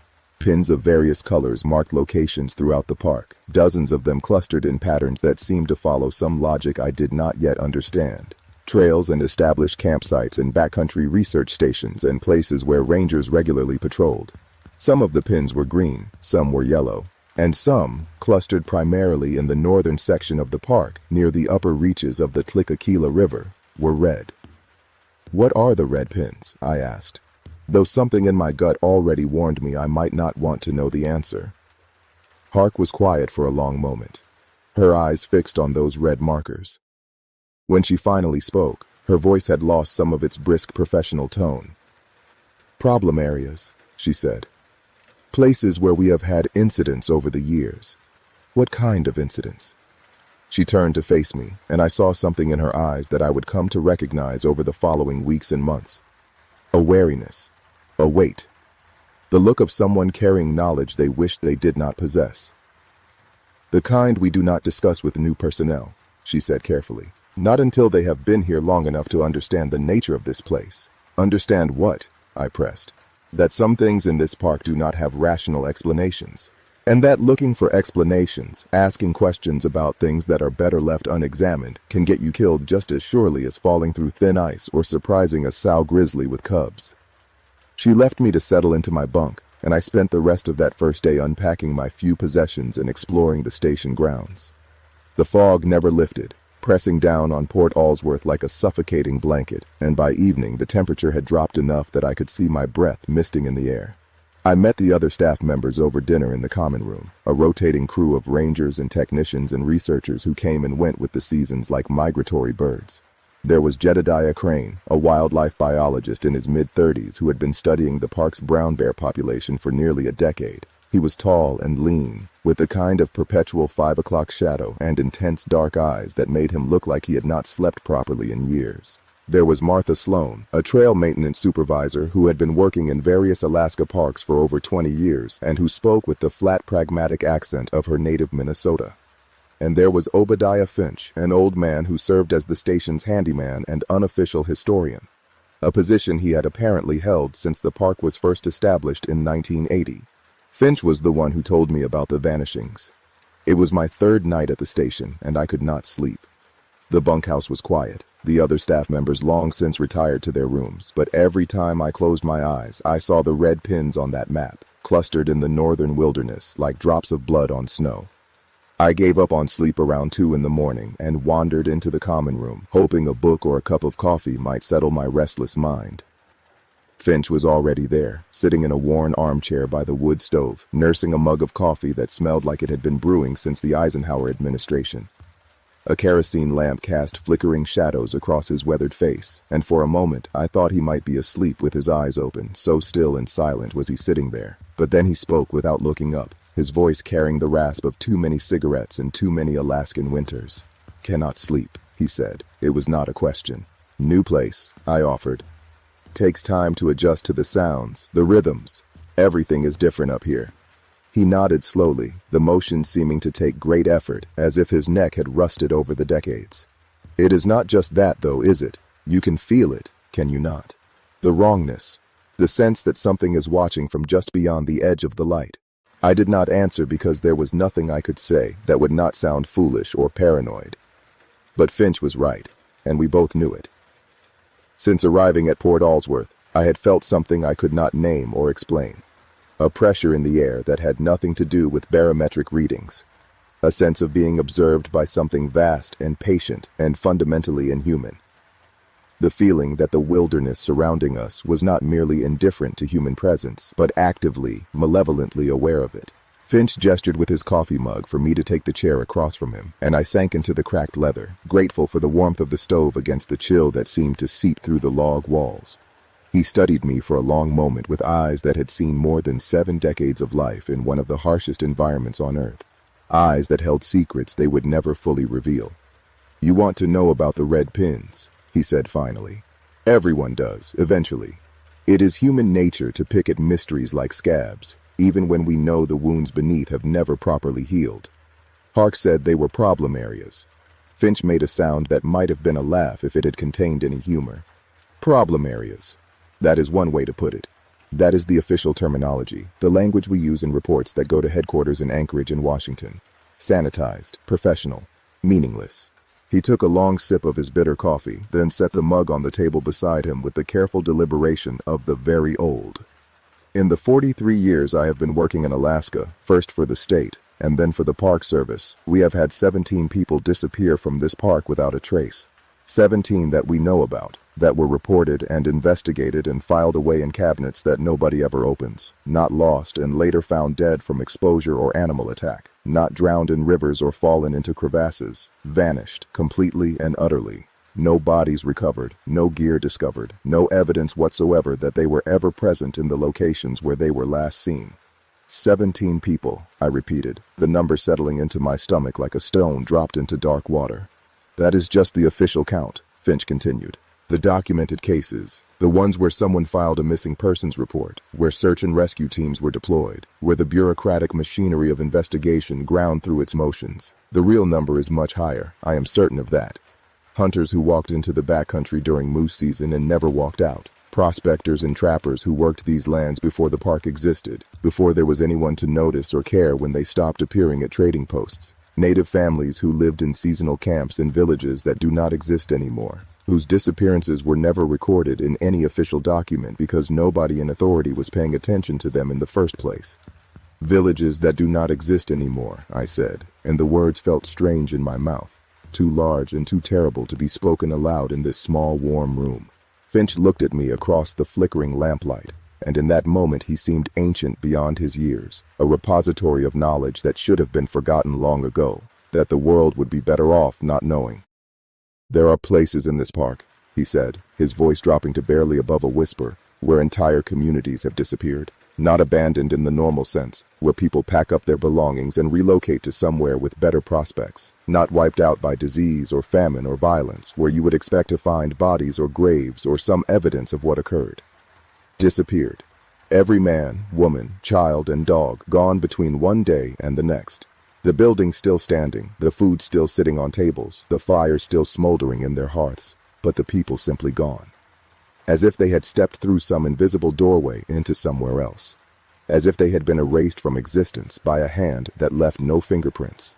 When did this happen? I asked, though part of me did not want to know, wanted to dismiss the old man's words as the ramblings of someone who had spent too many years alone in the wilderness. The most recent documented case, Finch said, was in October of 1987, a commercial fishing camp on the upper Tlaquequila River, about 60 miles north of here. 12 people, most of them from Anchorage, running a seasonal operation catching and processing salmon. They had been operating that camp for 3 seasons without any problems, knew the country well, had proper equipment and emergency supplies, and a radio for communicating with the outside world. They radioed in on a Tuesday night, regular scheduled check-in, said everything was fine, the fishing was good. They expected to wrap up operations within the week and fly out before the weather turned. Wednesday morning, a supply plane flew over the camp to make a scheduled delivery.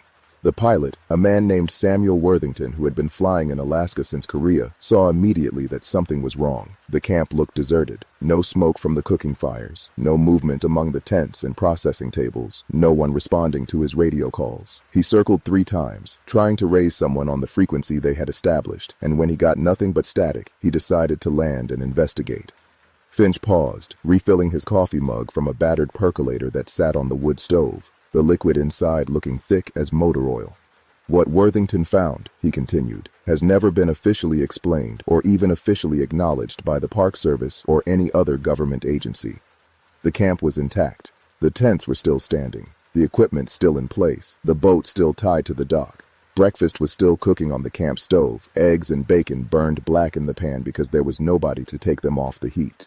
The beds in the sleeping tents showed signs of having been slept in, the blankets thrown back as if the occupants had risen suddenly in response to something. Fishing gear was laid out on the tables, ready for the day's work. Personal effects, wallets and watches and photographs and journals were still in the tents where their owners had left them. But of the 12 people who had been living and working in that camp less than 12 hours earlier, there was no sign whatsoever. No bodies, no blood. No evidence of struggle or violence or natural disaster. Just absence. Just the terrible, inexplicable absence of human life in a place that should have been full of it. "They searched," I said. "Of course they did." Finch nodded grimly. "The largest search and rescue operation in the history of Lake Clark National Park. Helicopters and fixed-wing aircraft covering hundreds of square miles. Ground teams with dogs working out from the camp in every direction. Dragging the river in case they had somehow all fallen in and drowned. Checking every cabin and cave and shelter within a 20-mile radius. They searched for 2 weeks, until the weather turned and the snow started falling, and continuing the operation became too dangerous. They found nothing, not a single trace of any of the 12 people who had vanished from that camp. It was as if they had never existed at all, as if the wilderness had simply opened up and swallowed them whole and then closed again without leaving any evidence of what it had done. I sat in silence for a long moment, the fire crackling in the stove, the wind beginning to moan around the corners of the building as the weather shifted. "What do you think happened to them?" I finally asked. Finch was quiet for so long I thought he might not answer. When he finally spoke, his voice was barely audible above the wind. "I think there are things living in the deep places of this land," he said slowly, as if each word cost him something to speak aloud. "Things that were here long before the first humans crossed into this continent. Things that do not think like we think, do not want what we want, do not operate according to any rules or logic we can understand. I think those things are mostly content to remain hidden, to watch from the edges of the world without interfering. But sometimes, for reasons we cannot comprehend, they get hungry, or curious, or offended by our presence in places we were never meant to go. And when that happens, they take what they want, and they leave nothing behind for us to find. I wanted to dismiss his words as superstition, as the folklore that isolated communities develop to explain the unexplainable. But something in his voice, some quality of absolute conviction, prevented me from doing so. This man had spent more than 4 decades in the Alaskan wilderness. He had seen things I could not imagine, survived situations that would have killed most people. If he believed in monsters, there had to be a reason. Where exactly was this fishing camp, I asked. Finch's eyes met mine, and I saw something in them that might have been warning or might have been recognition of a fellow traveler about to embark on a journey from which there was no return. It was in one of the problem areas, he said. One of the places marked with red pins on Hark's map. About 5 miles upstream from where the Tlicacula River flows out of the mountains, in a valley the natives called the Valley of Silent Stones. They had been fishing there for 3 seasons without incident. The 4th season, something changed, something noticed them, and then they were gone. I did not sleep at all that night. I lay in my narrow bunk in the darkness, listening to the wind howl around the bunkhouse and thinking about 12 people who had vanished from a fishing camp without leaving any trace of their existence. I thought about the red pins on Hark's map, clustered in the northern reaches of the park like a warning written in a language I was only beginning to understand. I thought about Corny's words at the dock, about people who came to Alaska running from something only to discover that what awaited them here was far more dangerous than anything they had left behind. And I thought about the fog that seemed to press against the windows of the bunkhouse like something trying to find a way inside. My first few weeks at the station passed in a blur of training and orientation and routine work. Hark assigned me to boat patrol on Lake Clark, running a circuit of the backcountry campsites along the shore to check on visitors and monitor conditions. It was straightforward work, the kind of thing I had done at parks in Washington and Oregon before my life fell apart, and I fled north to escape the wreckage. I learned the rhythms of the station, the unspoken hierarchies and alliances that develop in any small, isolated community. I learned which topics were safe for conversation and which were to be avoided at all costs. The red pins were never discussed. The vanishings were never mentioned, except in Finch's whispered stories late at night, when everyone else had gone to bed. It was as if the entire staff had made an unspoken agreement to pretend that certain aspects of our situation simply did not exist. But I could not stop thinking about them. I found myself studying that map in the quiet moments, tracing the contour lines up toward the northern reaches of the park, toward the Valley of Silent Stones and the red pins that marked places where people had disappeared. I started reading through the station's archives, boxes of old reports and incident logs stored in a back room that smelled of mildew and forgotten things.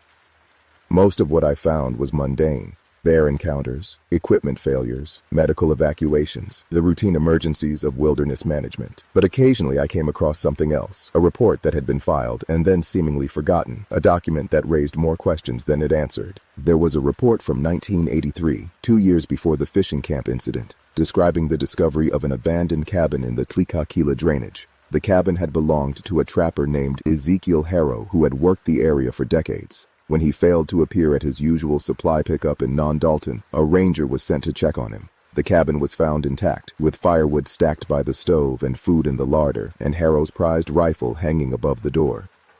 His dogs were still chained in the yard, dead from starvation, which meant no one had fed them in at least 2 weeks. Of Harrow himself, there was no sign. The report concluded that he had likely suffered a medical emergency and wandered off in confusion, dying somewhere in the wilderness where his body would never be found. But a handwritten note in the margin, in a different ink and possibly a different hand, said simply, "Third one this decade, same location." There was a report from 1991 describing a pair of hikers who had set out to traverse the park from east to west, following a route that would take them through the northern mountains. They were experienced outdoors people, well-equipped and properly registered with the ranger station. They checked in by satellite phone every evening for the first 4 days of their trip, reporting good progress and favorable conditions. On the 5th evening, their check-in consisted of a single sentence. "There is something in the fog." They were never heard from again. Search teams found their camp, found their gear, found their food supplies and their satellite phone and their carefully maintained trip log. The last entry in the log, written in handwriting that grew increasingly erratic as it progressed, described sounds in the night that the hikers could not identify. Footsteps around their tent that did not match any animal they knew, a smell like copper and rotting vegetation. And in the final line, written in letters so shaky they were barely legible, "It is wearing a face that is not its own." I showed this report to Finch one evening, watching his reaction as he read the words. His face remained impassive, but I saw his hands tighten on the yellowed paper. "Where did you find this?" he asked. "In the archives. The old incident reports that nobody ever looks at." Finch was silent for a long moment, then handed the report back to me. "There are more," he said quietly. "Many more. You have only scratched the surface of what is buried in those boxes. The Park Service does not know what to do with reports like this, so they file them away and pretend they do not exist. Every few years, someone new comes along and starts digging, starts asking questions that nobody wants to answer. Usually they get reassigned before they find anything truly disturbing. Sometimes they disappear too." "What do you mean, sometimes they disappear too?" Finch's eyes met mine, and in them I saw something that might have been pity, or might have been resignation. "You are not the first person to become curious about the things that happen in this park," he said. "Others have come before you, researchers and journalists and true believers who thought they could document what the government refused to acknowledge. They go into the backcountry with their cameras and their recording equipment and their theories about what is really happening. Some of them come back disappointed, having found nothing more unusual than bad weather and difficult terrain. Some of them come back changed, refusing to speak about what they experienced, and some of them do not come back at all. They add more pins to Hark's map and file more reports that will gather dust in the archives, and life at the station continues as if nothing happened." It was in late August, 6 weeks after my arrival, that everything changed. A research team from the University of Alaska had been conducting a geological survey in the northern section of the park, studying volcanic formations and seismic activity along the edge of the Alaska Range. There were 4 of them: the lead researcher, a professor named Dr. Nathaniel Ashford, his graduate assistant, a young woman named Clara Whitmore who shared my surname but was no relation, and 2 field technicians named Marcus Webb and Thomas Blackwood. They had been in the field for 3 weeks, moving between established research sites and checking equipment that had been deployed during previous expeditions. Their last radio contact was on a Friday evening, reporting from a camp in the foothills approximately 15 miles from the Valley of Silent Stones. Dr. Ashford reported that they had experienced some unusual seismic readings over the previous 2 days, tremors that did not match the patterns typical of the region's volcanic activity. He also mentioned, almost as an afterthought, that Marcus Webb had reported seeing something strange in the fog that morning, a figure that seemed to be watching their camp from a ridge approximately half a mile away. When Ashford had gone to investigate with his binoculars, the ridge was empty. They attributed it to a trick of the light, to the way fog and distance could combine to create illusions in the Alaskan wilderness. They planned to break camp the following morning and move to their next research site, a location that would take them deeper into the mountains, closer to the red pins on Hark's map. That was the last anyone heard from them. When they failed to check in on Saturday evening, Hark tried to reach them on their emergency frequency. No response. She tried again on Sunday morning and afternoon, cycling through every channel they might be monitoring. Nothing but static. By Sunday evening, she made the decision to send a ground team to investigate. I volunteered immediately, and Hark accepted without hesitation. Perhaps she saw something in my eyes that told her I needed to see whatever was out there, needed to understand what had been lurking at the edges of my awareness since I first arrived at this place.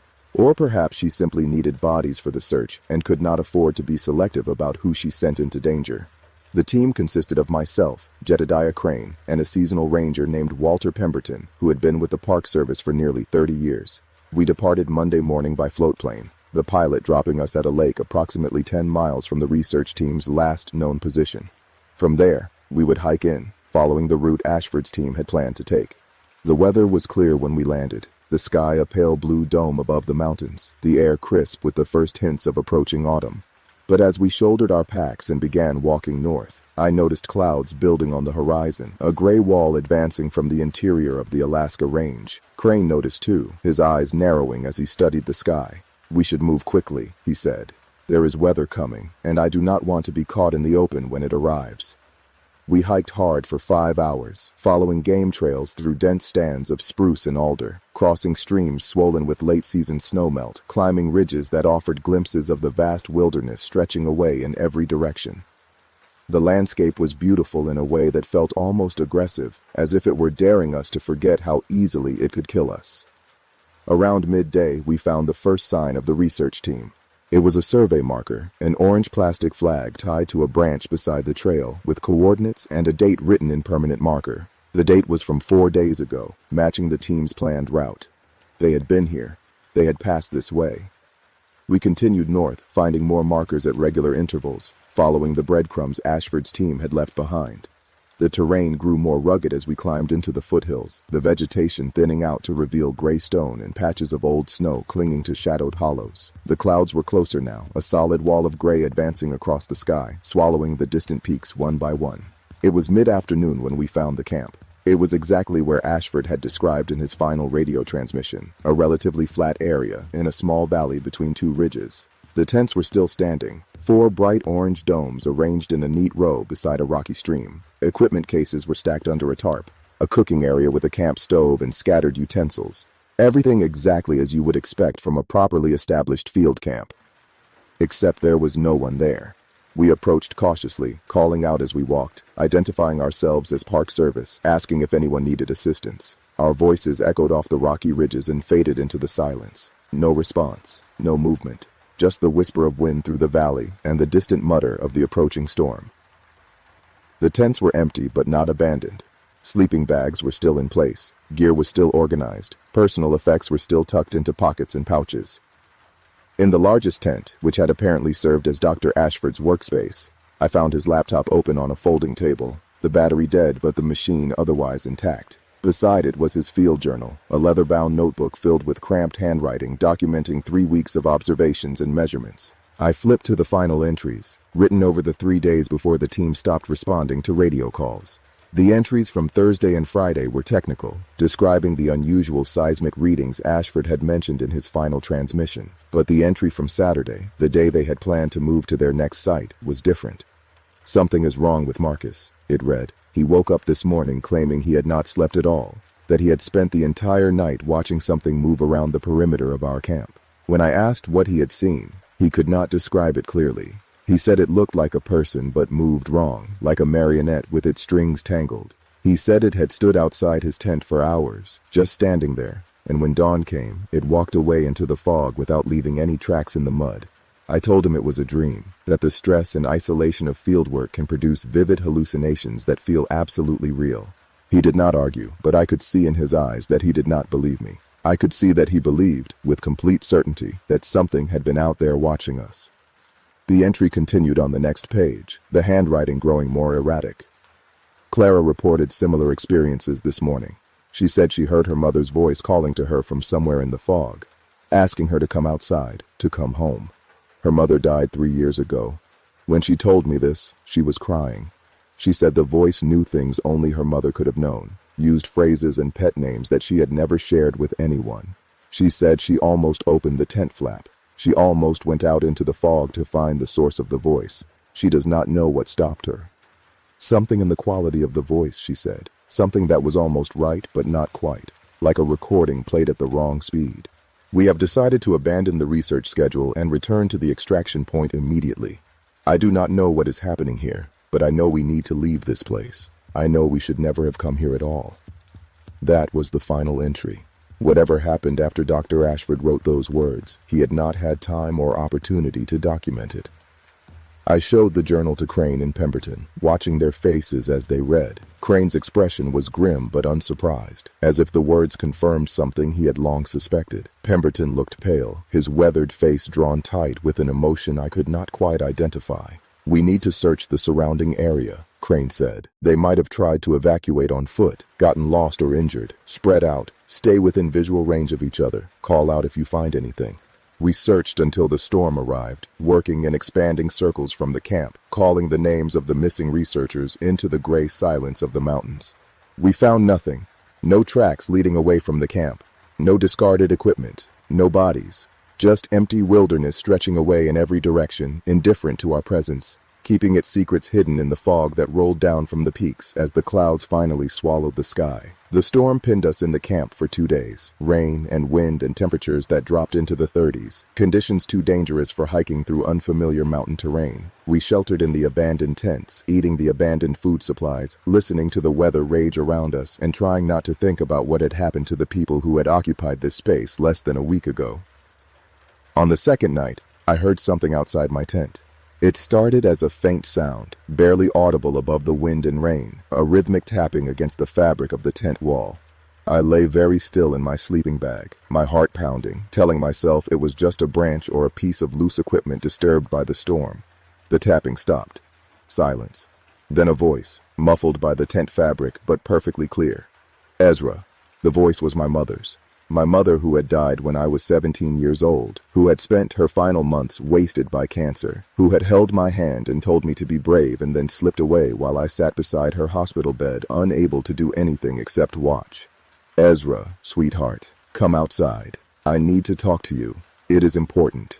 I did not move. I did not breathe. I lay in the darkness, listening to my dead mother's voice calling to me from the Alaskan wilderness, and I understood with terrible clarity what Clara Whitmore must have experienced in this same tent just days ago. The voice knew things. It called me sweetheart, which was what my mother had always called me. It had her cadence, her inflection, the slight rasp she had developed in her final weeks when speaking became difficult. It was perfect. It was exactly right. And it was absolutely, impossibly wrong. Ezra. The voice was more insistent now, carrying a hint of the disappointment my mother had always expressed when I was being stubborn. I came such a long way to see you. Will you not even open the tent to say hello? I remained frozen, every muscle locked, my hand creeping toward the bear spray I kept beside my sleeping bag. The voice continued to call, sometimes pleading, sometimes cajoling, sometimes sharp with irritation. It circled the tent, the sound moving around me, and I tracked it with my eyes, even though I could see nothing but the dark fabric above my face. Then, abruptly, it stopped. The silence was somehow worse than the voice had been. I lay awake until dawn, the bear spray clutched in my hand, waiting for something that never came. When the gray light of morning finally seeped through the tent fabric, I emerged to find Crane and Pemberton already awake, their faces haggard, their eyes carrying the same haunted expression I knew must be on my own face. You heard it too, I said. It was not a question. Crane nodded slowly. It used my daughter's voice. She is 12 years old, lives in Juneau with her mother. It knew her name. It knew the nickname only I call her. It asked me to come play in the rain. Pemberton said nothing, but his hands were shaking as he poured himself a cup of coffee from the camp stove. His eyes kept darting to the fog that hung heavy in the valley, as if he expected something to emerge from it at any moment. We broke camp within the hour, leaving behind any equipment too heavy to carry, taking only what we needed to reach the extraction point. The storm had passed, but the fog remained, reducing visibility to perhaps 50 feet in any direction. We navigated by compass and GPS, moving south as fast as the terrain would allow. Nobody spoke. We communicated through hand signals and nods, our voices locked away as if speaking aloud might attract something we did not want to encounter. It was late afternoon when we heard the voice again. It came from somewhere ahead of us, somewhere in the fog we were walking toward. It was Dr. Ashford's voice calling for help. Please, the voice called. Thank God, is someone there? We are injured. We cannot move. Please help us. Please, we have been waiting for days. Crane raised his hand, signaling us to stop. We stood frozen on the mountainside, staring into the gray wall of fog, listening to the professor's voice describe injuries and desperation in clinical detail. My graduate student has a broken leg, the voice continued. Marcus is unconscious, possibly hypothermic. We need immediate medical evacuation. Please, you have to help us. The voice was coming from the direction of the Valley of Silent Stones, from the cluster of red pins on Hark's map, from the place where people had been disappearing for decades. It is not real, I said quietly. The journal. Ashford wrote that they were leaving, heading south. They would not have gone north toward the valley. Pemberton made a sound that might have been a whimper. But what if they got lost in the storm, he said. What if they got turned around and went the wrong direction? What if they really are up there, hurt and waiting for rescue? Please, the voice called again. and now it sounded weaker, more desperate. "Please, we are dying out here. You cannot just leave us." For a long moment, nobody moved. The voice continued to call, describing injuries in increasing detail, pleading for help with increasing urgency. I could see the conflict on Crane's face, the war between training and instinct, between the duty to assist people in distress and the deep animal knowledge that something was terribly wrong. "We keep moving south," Crane said finally. His voice was flat, emotionless, as if he were forcing the words out against tremendous internal resistance. "We report what we heard when we reached the extraction point. We let headquarters make the decision about how to respond." "But the voice," Pemberton began, "is not human," Crane interrupted. "I do not know what it is. I do not want to know what it is. But I know that if we follow that voice into the fog, we will not come back." We turned our backs on Dr. Ashford's pleading cries and continued south. The voice followed us for nearly an hour, moving parallel to our path through the fog, calling out with increasing anger and frustration. It threatened us. It promised us things. It screamed at us in voices that shifted and changed, cycling through what sounded like dozens of different people, men and women and children, all of them begging us to stop, to turn around, to come into the fog where they were waiting. We did not stop. We did not turn around. We kept our eyes fixed on the compass bearing that would lead us out of the mountains, and we tried not to listen to the things that called to us from the whiteness. We reached the extraction point at dusk, the float plane already circling overhead, its pilot searching for us in the fading light. The fog had begun to lift as we descended from the foothills, revealing a landscape that seemed almost painfully normal, mundane, devoid of the horror we had experienced over the previous 2 days. The pilot, a woman named Helen Blackwood, who was apparently related to the missing technician Thomas Blackwood, asked us where the research team was. Crane told her we had found their camp abandoned and that we had been unable to locate them despite extensive searching. He did not mention the voices. He did not mention the journal entries or the things that had circled our tents in the night. He filed a report that contained facts and left out everything that mattered. Hark read the report without comment. She added more red pins to the map in the northern section, marking the location of Ashford's camp and the area where we had heard the voice calling for help. She did not ask us what we had experienced, and we did not volunteer. The search for the missing research team continued for another 2 weeks, conducted by crews that were rotated out every few days so that no one spent too long in the affected area. They found nothing. No bodies, no gear, no evidence of what had happened to Dr. Nathaniel Ashford or Clara Whitmore or Marcus Webb or Thomas Blackwood.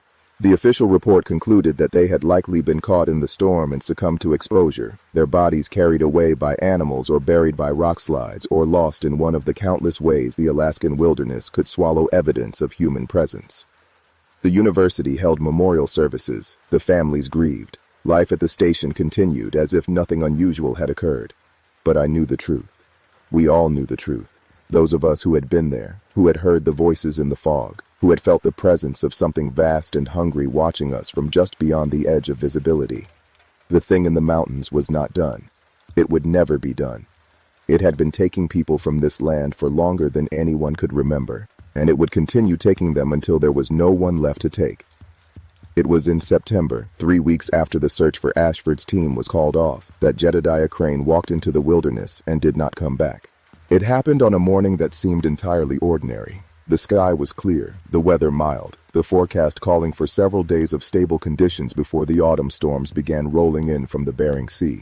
Crane had been scheduled for a routine patrol of the backcountry bear observation sites, a circuit he had run dozens of times over the years. He departed the station at 6 in the morning, his pack loaded with monitoring equipment and food for 3 days. He was expected to check in by satellite phone each evening and to return by Thursday afternoon. Tuesday evening, his check-in was routine. Wednesday evening, silence. Hark tried to reach him on the emergency frequency. No response. She tried his satellite phone directly. No response. By Thursday morning, when he failed to appear at the scheduled pickup location, she made the decision to send a search team. I was part of that team. Against my better judgment, against every instinct that screamed at me to refuse, I volunteered to go back into the mountains. Perhaps I thought I owed it to Crane, who had been something like a friend during my months at the station. Perhaps I thought I could find answers this time, could understand what was taking people from this place. Or perhaps I was simply incapable of walking away from a mystery, even one that had already nearly killed me. We found his camp without difficulty, following the GPS coordinates of his planned route. It was set up properly. Textbook perfect, the tent staked and the food hung in a bear bag and the equipment organized with military precision. Inside the tent, his sleeping bag was laid out but had not been slept in. His satellite phone sat on top of his pack, fully charged and functional.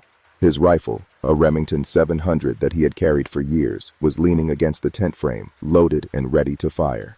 His journal lay open on the floor of the tent, and on the final page, written in handwriting that grew progressively more erratic, were the words, "I have seen through to the other side. The gate is everywhere. The fog is alive. It is wearing my face now. It is wearing all our faces." I looked up from the journal and saw Pemberton standing at the edge of the camp, his own face pale, his eyes fixed on something in the middle distance. I followed his gaze and felt my blood turn to ice. There was a figure standing on the ridge above us, perhaps 200 yards away. It was Jedediah Crane, or something wearing Jedediah Crane's body. It stood perfectly still, silhouetted against the gray sky, watching us with an attention that I could feel like a physical weight pressing against my chest. Then it raised one hand and waved, a slow, deliberate motion that seemed almost friendly. And even from that distance, I could see that it was smiling. We retreated from the camp. We retreated from the mountains. We flew back to Port Allsworth and filed reports that contained nothing but facts and left out everything that mattered. Hark added another red pin to the map. Another memorial service was held. Another family received notification that their loved one was presumed dead, lost to the wilderness, never to be recovered. I resigned from the Park Service 3 days later. Hark did not try to talk me out of it. She processed my paperwork with the same brisk efficiency she brought to everything, and when she handed me the final forms, she met my eyes for a long moment without speaking. Then she said simply, "You saw it. You survived." Most people cannot say both of those things. I took a boat from Port Allsworth to Kodiak, and from there I made my way to this fishing cabin on the remote side of the island. It belongs to a friend of a friend, someone who asks no questions and expects nothing in return. I have been here for 3 weeks now, writing this account, trying to make sense of experiences that defy explanation. The fog rolls in from the ocean most mornings, and when it does, I lock the door and I do not go outside, because sometimes, in that fog, I hear voices. Voices I recognize. My mother, Jedediah Crane, Dr. Ashford and his research team, all of them calling to me, asking me to come outside, to come into the whiteness where they are waiting. And sometimes, when the fog presses close against the windows and the voices grow loud enough that I can almost make out the words, I see shapes moving out there. Figures that might be human but move wrong, their limbs bending at impossible angles, their heads tilted at unnatural degrees. They circle the cabin for hours, patient and persistent, and then, when the fog lifts, they are gone, leaving no tracks in the mud, no evidence that they were ever there at all. I do not know what I encountered in the mountains of Lake Clark. I do not know if it was supernatural or natural, or something else entirely, something that exists in the gaps between categories, defying definition. I know only that it is real, that it is hungry, that it has been feeding on the lost and the desperate for longer than human memory can record. And I know that it is still out there, watching, waiting, wearing the faces of everyone it has ever taken, calling out in their voices, luring more victims into the fog where they will join the collection that grows larger with every passing year. If you ever find yourself in Alaska, in the vast wilderness that sprawls across the southern coast, I have one piece of advice for you. Stay away from Lake Clark. Stay away from the Valley of Silent Stones. Stay away from the places marked with red pins on maps that no one is supposed to see. And if you are already there, if you have ignored every warning and ventured into that ancient hungry darkness, then listen carefully. When the fog rolls in and you hear voices calling your name, when the people you love most in this world seem to be just beyond the edge of visibility, begging you to come find them, do not answer. Do not follow. Do not open the door. Because the thing that waits in the fog knows your name. It knows your face. It knows the voices of everyone you have ever lost, and it will use that knowledge to draw you in. It will be patient. It will be persistent. And if you give it even the smallest opening, it will take you too. You will become another red pin on a map, another name in a file that no one will ever read, another voice calling from the fog, luring the next victim into the whiteness. The wilderness keeps its secrets, and some of those secrets have teeth. This is Ezra Whitmore, former natural resources technician for Lake Clark National Park, recording from an undisclosed location. If you are hearing this, it means I failed to destroy the recording before whatever is outside finally finds a way inside. Do not come looking for me. Do not try to investigate. Just take this as a warning and stay far, far away from the places where the fog speaks with the voices of the dead. The paperwork slid across the desk, and a finger tapped the signature lines. That is how it started. That is how it always starts. Someone signs their name on a dotted line, agrees to work in a place they do not understand, and walks into a darkness from which there is no return. I thought Alaska would be my escape. Instead, it became my prison.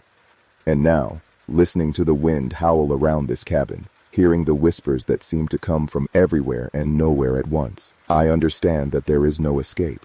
There never was. The fog is patient, the fog remembers, and sooner or later the fog always wins. This is my voice log from Hoosier National Forest, recorded after midnight against protocol. The search grid was normal, the tracks were not. They ended where nothing should have been standing. My name is Lucas Bennett, and I have been a park ranger in the Hoosier National Forest for 11 years. I am recording this because I do not know if I will survive the night, and someone needs to understand what happened to Andrew Collins and Daniel Brooks. Someone needs to know what walks in these woods when the sun goes down. I am hiding in a maintenance shed approximately 4 miles from the visitor center, and I can hear something circling outside. It called my name 10 minutes ago, but it used Andrew's voice, and Andrew has been dead for 6 hours. The thing about Hoosier National Forest that most people do not understand is how ancient it feels. 200,000 acres of hardwood forest in southern Indiana, rolling hills and limestone caves and ravines so deep the sunlight never reaches the bottom. Tourists come here for hiking and camping, for the scenic drives and the bird watching. They do not know about the old stories. They do not know what the locals refuse to discuss. They do not know about the silence that sometimes falls over the forest, a silence so complete that you can hear your own heartbeat echoing in your skull like a drum. I learned about that silence 3 days ago, when dispatch sent us to investigate a missing hiker report. The hiker's name was Thomas Whitfield, 64 years old, retired teacher from Indianapolis. He had set out on the Knobstone Trail alone, which was his first mistake. He checked in at the trailhead on Tuesday morning and was due back Wednesday evening. When he did not return, his wife called the ranger station. Standard missing person protocol. We get a few of these every year, usually someone who twisted an ankle or got turned around in the back country. We find them cold and embarrassed and grateful for rescue. This was supposed to be routine. Andrew Collins was the senior ranger on the search team, 43 years old, built like a linebacker, with 20 years of experience in wilderness search and rescue. He had seen everything these forests could throw at a person, or so he thought. Daniel Brooks was younger, 31, but sharp and reliable. I had worked with both of them dozens of times. We trusted each other with our lives. That trust would be tested in ways none of us could have imagined. We set out Wednesday morning, following Whitfield's planned route. The first few miles were uneventful. The trail wound through dense stands of oak and hickory, the autumn leaves creating a canopy of gold and red above us. Birds called in the branches. Squirrels chattered and fled at our approach. Normal forest sounds. Normal forest behavior. Then, around noon, we entered a section of old growth near Hemlock Cliffs, and everything changed. The silence came first. One moment, the forest was alive with sound. The next, nothing. Not a bird, not an insect, not even the wind moving through the leaves. Andrew stopped walking, his hand raised in a fist, the military signal for halt. Daniel and I froze behind him. "Too quiet," Andrew said, his voice barely above a whisper. I nodded, my hand drifting to the sidearm on my hip. We were all armed, standard protocol for backcountry patrols, though we rarely needed our weapons for anything more threatening than a defensive black bear. But this silence felt different. This silence felt intentional. We continued more cautiously, our boots crunching on the leaf litter, the only sound in that dead stillness. The trees here were massive, their trunks wider than cars, their branches reaching toward each other to form a ceiling that blocked out the sky. Very little sunlight penetrated. The forest floor was perpetual twilight. That was when we found the first track. Daniel spotted it, kneeling beside a muddy depression near a small creek. He waved us over, his face pale. "What the hell made this?" he asked. I crouched beside him and felt my blood run cold. The track was canine in shape, like a wolf or large dog, but the size was wrong. It was easily 8 inches across, larger than any canine track I had ever seen, and the depth of the impression suggested enormous weight, something far heavier than any wolf. "Could be a bear," I offered, but I did not believe it. Bear tracks look nothing like this. Andrew shook his head. "No bear. Look at the claw marks." He pointed to deep gouges extending from the toe pads. "Bears have curved claws for climbing. These are straight, like a dog's, but no dog is this big." We photographed the track and continued following the trail. More tracks appeared, dozens of them, a clear path leading deeper into the forest. But something about the pattern disturbed me. I studied tracking in ranger school, spent years learning to read animal movements from their prints.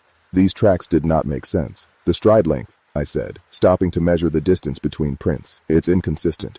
Look, here it's about 4 feet, normal for a large quadruped, but here, pointing further ahead, it's nearly 8 feet, and the depth changes too. Some prints are shallow, others sink inches into the mud.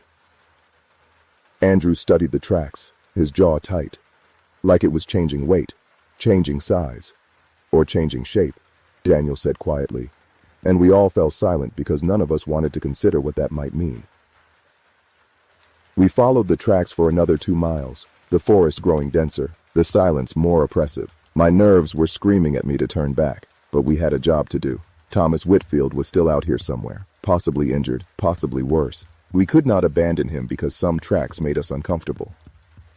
The tracks led us to a ravine, a deep gouge in the earth where an ancient river had carved through limestone. The walls were steep, maybe 40 feet down, covered with ferns and moss. At the bottom, barely visible in the shadows, I could see something pale. I need to go down there, I said, though every instinct told me not to. Andrew secured a rope to a nearby oak, and I rappelled into the ravine. The temperature dropped as I descended, the air growing cold and damp. The smell hit me about halfway down, copper and decay, the unmistakable odor of death. Thomas Whitfield was at the bottom, or what was left of him. The body was torn apart in ways I had never seen before. Limbs separated from the torso, organs removed and arranged in a pattern I did not recognize. The face was untouched, eyes open, staring at the sky with an expression of absolute terror frozen in death. Around the body, drawn in what I realized was blood, were symbols, circles and lines and shapes that hurt my eyes when I looked at them too long.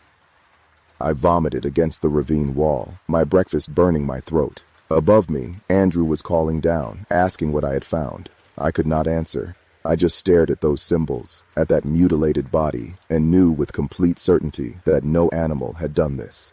I climbed back up, my hands shaking so badly I nearly lost my grip twice. Andrew and Daniel saw my face and knew something was terribly wrong.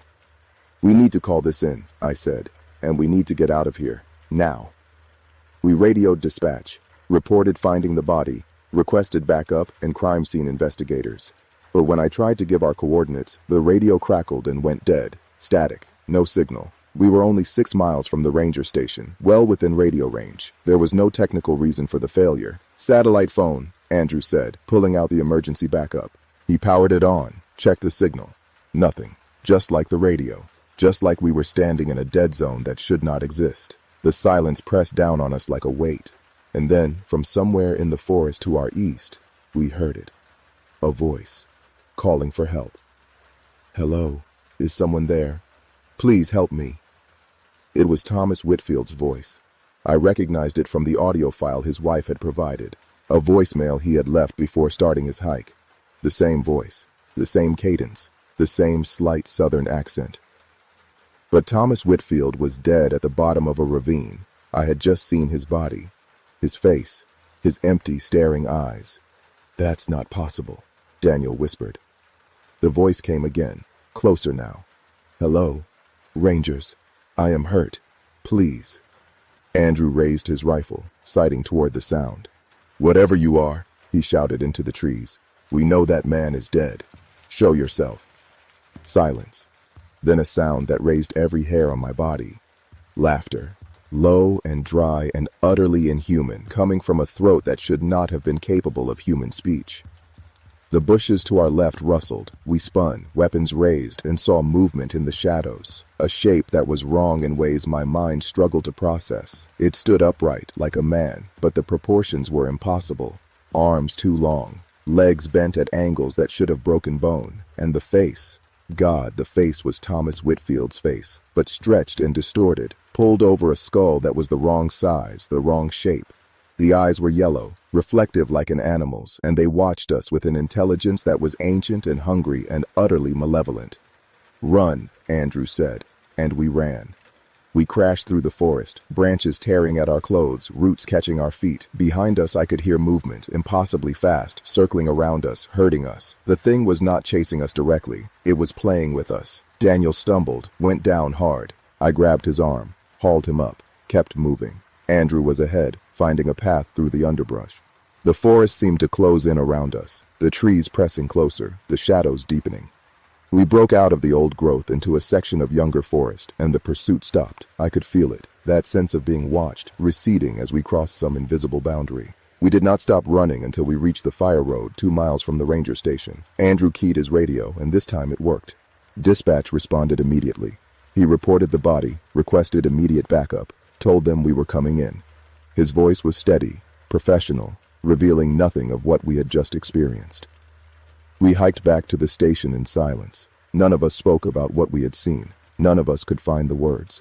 When we arrived, the sheriff was already there, and the next few hours were consumed by procedure, statements, reports. A crime scene team dispatched to recover Whitfield's body. I told them about the tracks, about the symbols, about the voice that called from the forest. They looked at me like I was crazy. The sheriff, a heavy-set man named Reynolds, who had lived in these parts his whole life, pulled me aside. "Son," he said quietly, "there are things in these woods that folks around here don't talk about. Stories the old-timers tell when they've had too much to drink. I ain't saying I believe in none of it, but I ain't saying I don't neither. My advice to you is to file your report, take some time off, and forget what you saw out there." "I can't forget," I said. "I saw it. We all saw it." Reynolds nodded slowly. "I know. That's what worries me." That night, I went home to my cabin at the edge of the forest. I locked the doors, checked the windows, loaded my shotgun. I told myself I was being paranoid, told myself there had to be a rational explanation. Maybe we had seen a deformed animal. Maybe the stress of finding the body had caused mass hallucination. Maybe the voice had been our imagination, triggered by shock. I almost believed it. Then I heard the scratching at my window. It started around midnight, a soft sound, like fingernails on glass. I grabbed my shotgun and approached the window, peering through the curtain. The moon was bright, illuminating the yard. Nothing there, just trees and shadows and my truck parked in the gravel drive. The scratching came again, from behind me now, from the window on the opposite side of the cabin. I spun, my heart hammering. Still nothing visible, but the sound continued, circling the cabin, moving from window to window.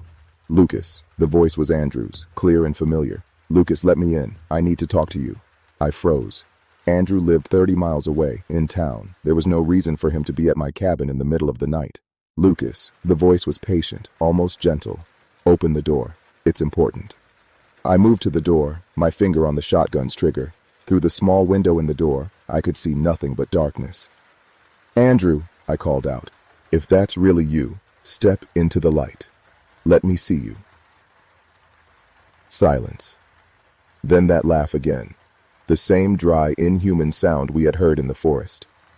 The voice changed, deepened, became something that was not quite language but conveyed meaning nonetheless.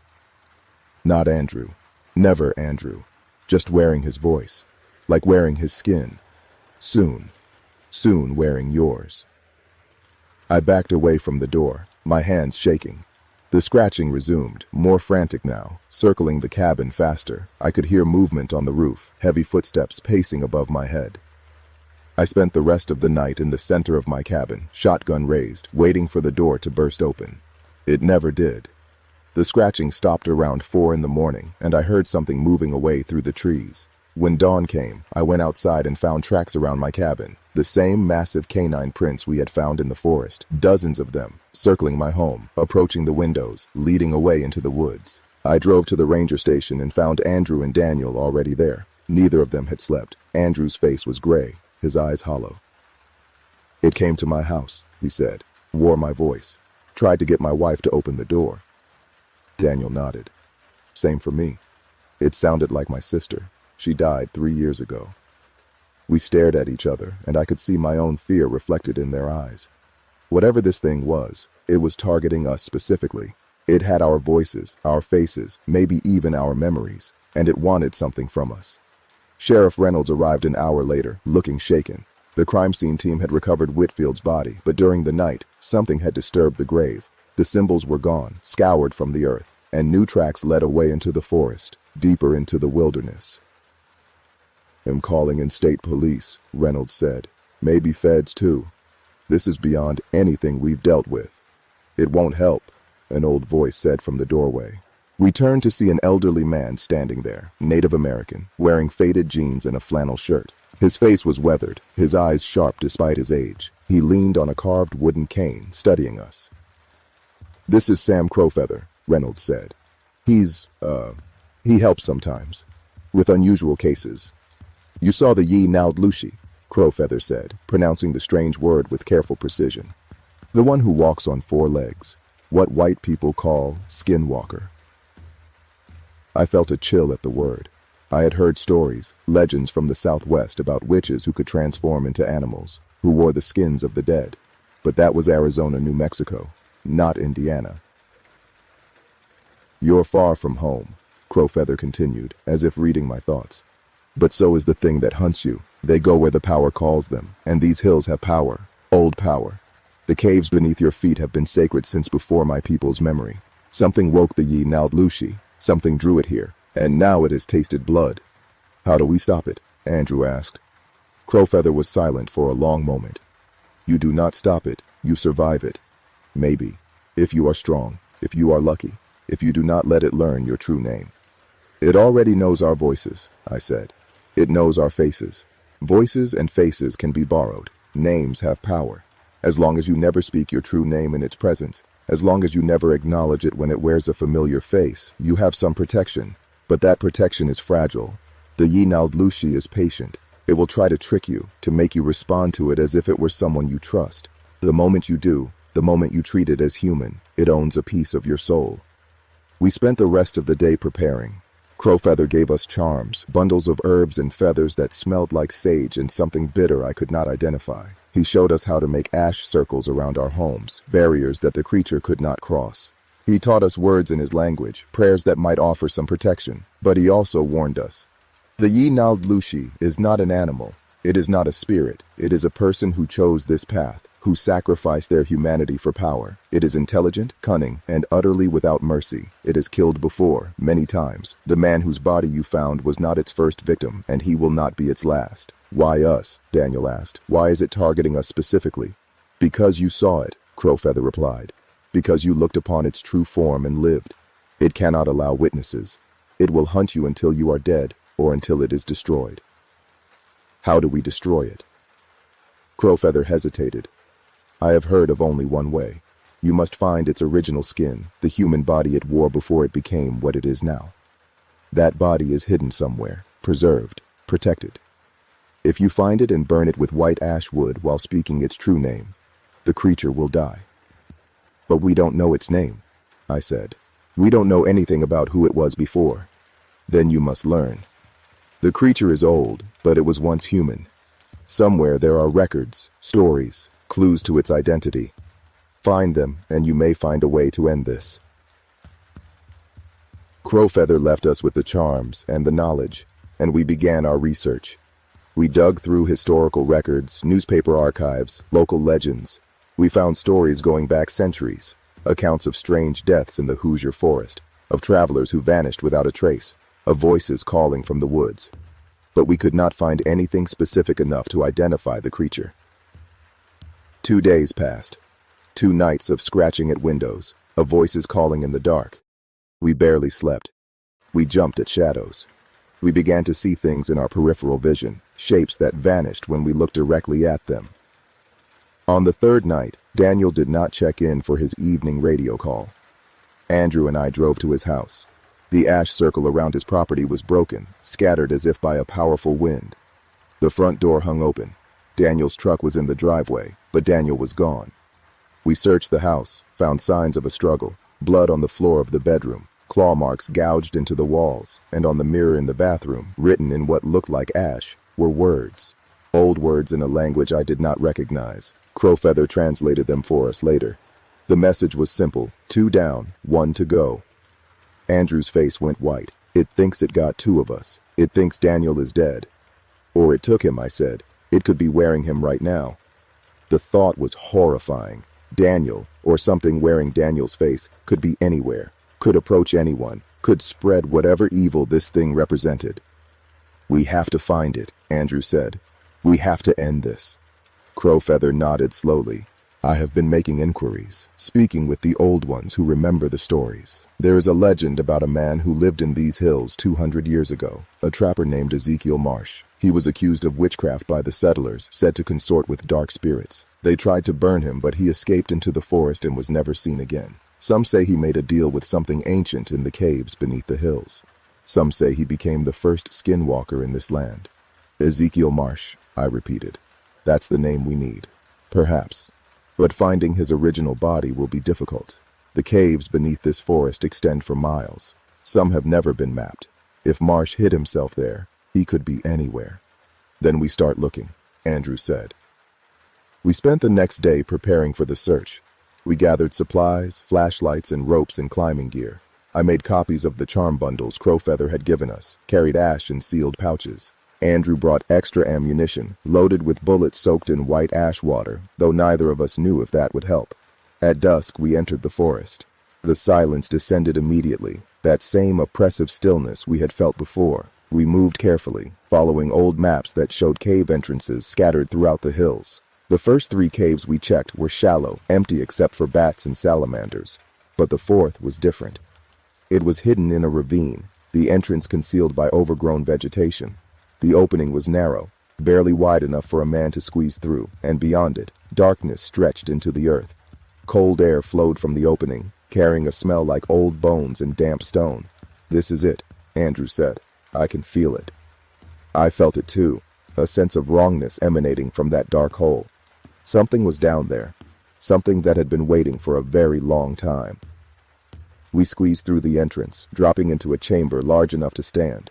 The walls were covered with markings, the same symbols I had seen around Whitfield's body. They seemed to pulse in the beam of my flashlight, though that must have been my imagination. The cave extended deeper, narrowing into tunnels that branched and twisted through the limestone. We marked our path as we went, leaving chalk marks on the walls. Time lost meaning in that darkness. We could have been underground for minutes or hours. The only sounds were our breathing and the drip of water somewhere in the distance. Then we found the chamber. It opened suddenly, our tunnel widening into a vast underground space. Stalactites hung from the ceiling like teeth. In the center of the chamber, illuminated by some faint bioluminescent glow from the walls, was an altar.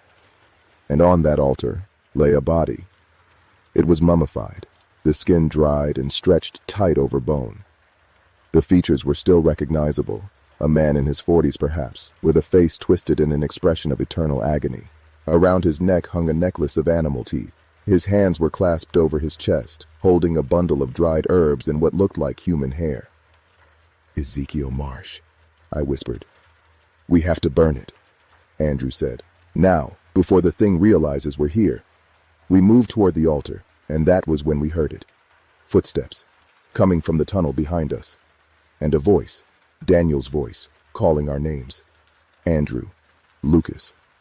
Wait, I escaped. It's right behind me. Help me. Andrew raised his rifle, pointing toward the sound. We had agreed not to respond, not to acknowledge anything wearing a familiar face, but the voice was so perfect, so exactly like Daniel, that for a moment I hesitated. The shape emerged from the tunnel. It looked like Daniel, dressed in Daniel's clothes with Daniel's face and Daniel's walk, but the eyes were wrong, yellow, reflective, catching our flashlight beams like an animal's. "Please," the thing said with Daniel's mouth. "It's going to kill me. You have to help." Andrew fired. The bullet struck the creature in the chest, and it staggered back. Then it began to change. The transformation was the most horrible thing I have ever witnessed. The human form twisted, bones breaking and reforming, skin stretching and tearing to reveal something else beneath. The thing that had worn Daniel's face shed that face like a mask, and what remained was nightmare.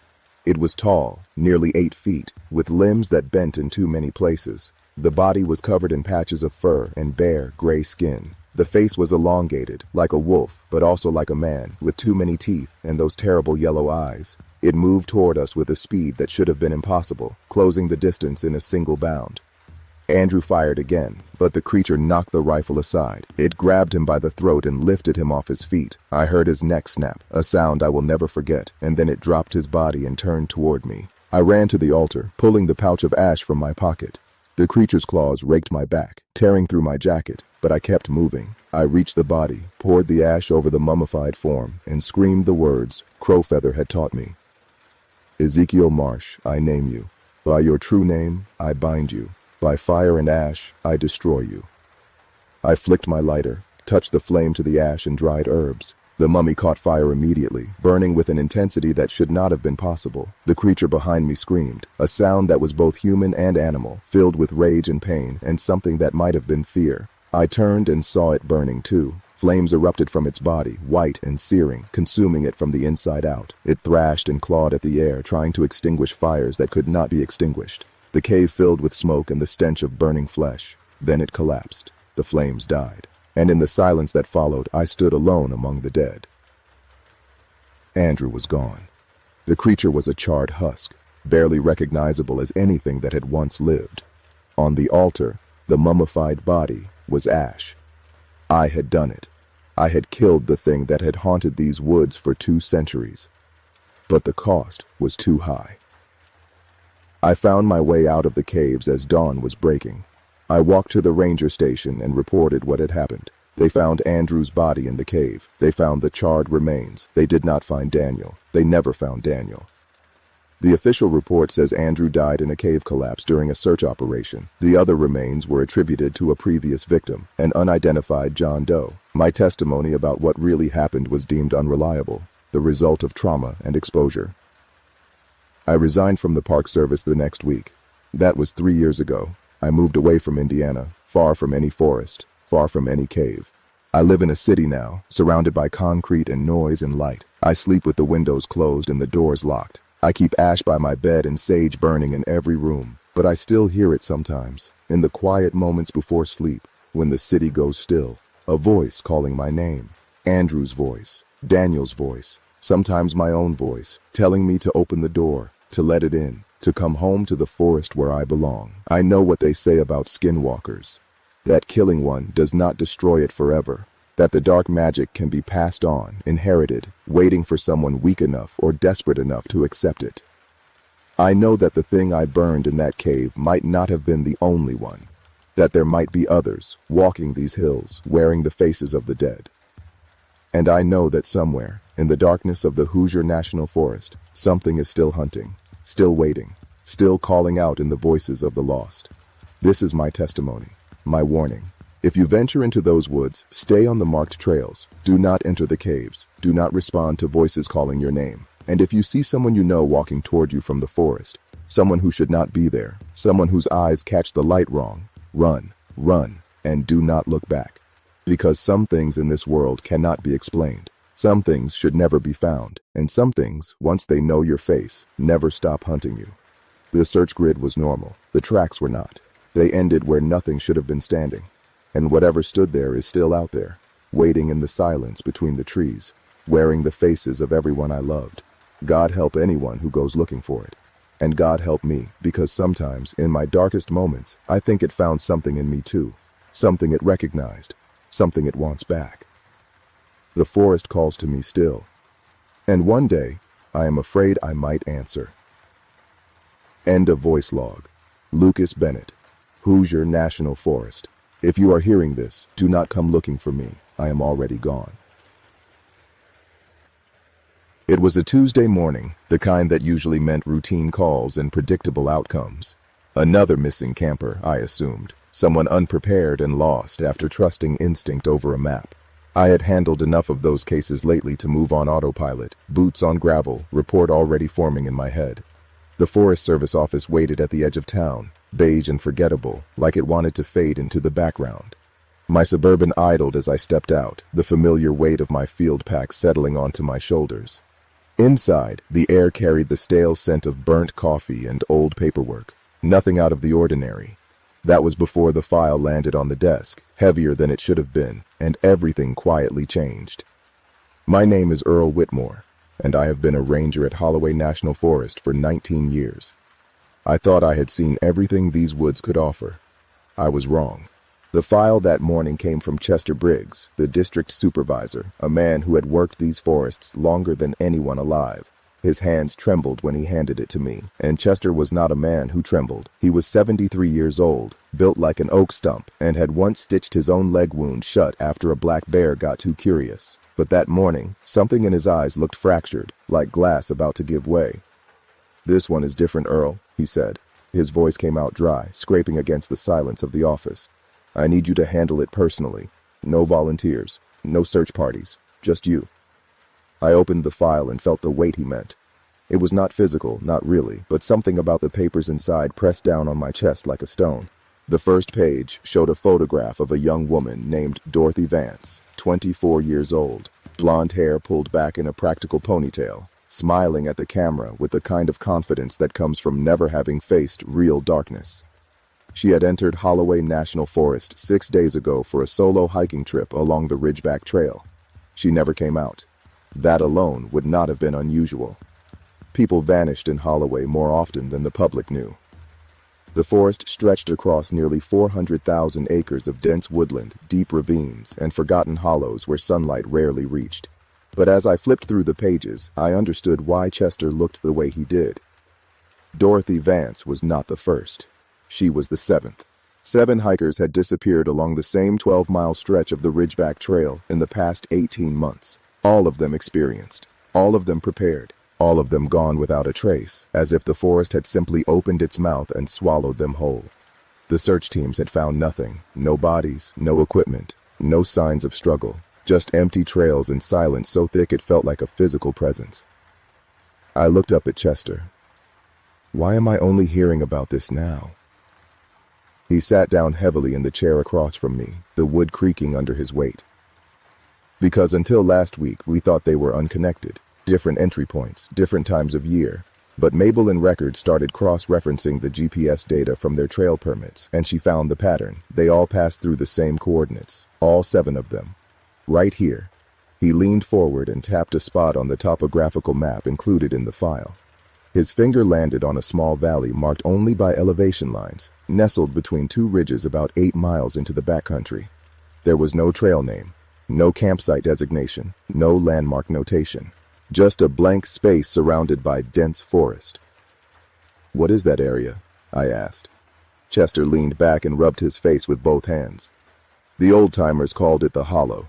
Back in the 40s and 50s, before my time, there were stories. Hunters who went in and came out changed, talking about things that did not make sense. A logging crew that refused to work that section said their equipment kept failing and they heard voices at night. The Forest Service officially designated it as a protected watershed in 1962, which meant no development, no trails, no camping. Unofficially, it meant stay out. You think something in there is responsible for the disappearances?" Chester did not answer directly. He reached into his desk drawer and pulled out a small object wrapped in cloth. When he unfolded it, I saw a compass, old and weathered, the brass casing green with age. He set it on the desk between us, and I watched the needle spin lazily, never settling on north.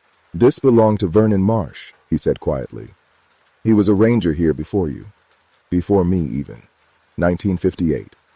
He went into the hollow to investigate reports of strange lights, took 3 other men with him, Floyd Perkins, Wilbur Crane, Clyde Ashford. They were gone for 2 days. When Vernon came back, he was alone. He never spoke about what happened, never explained where the others went. He just handed me this compass, told me to keep it close, and resigned the next morning. Moved to Arizona, died in 74 without ever setting foot in a forest again. I stared at the spinning needle, watching it drift in circles like something lost. "What do you want me to do, Chester?" He met my eyes, and for the first time in 2 decades, I saw fear in them. Raw, unfiltered fear.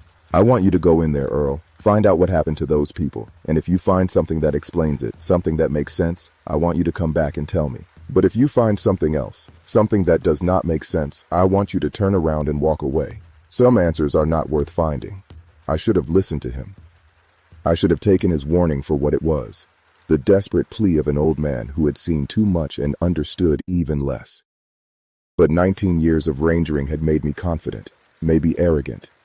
I had tracked lost children through blizzards. I had recovered bodies from cliff faces so steep that helicopters could not reach them. I had faced down wounded animals, armed poachers, and the quiet despair of families who would never see their loved ones again. I thought I understood the forest. I thought I knew its dangers. I was a fool. The drive to the Ridgeback trailhead took 2 hours, winding through switchbacks that climbed into the high country where the trees grew thick and the shadows grew long.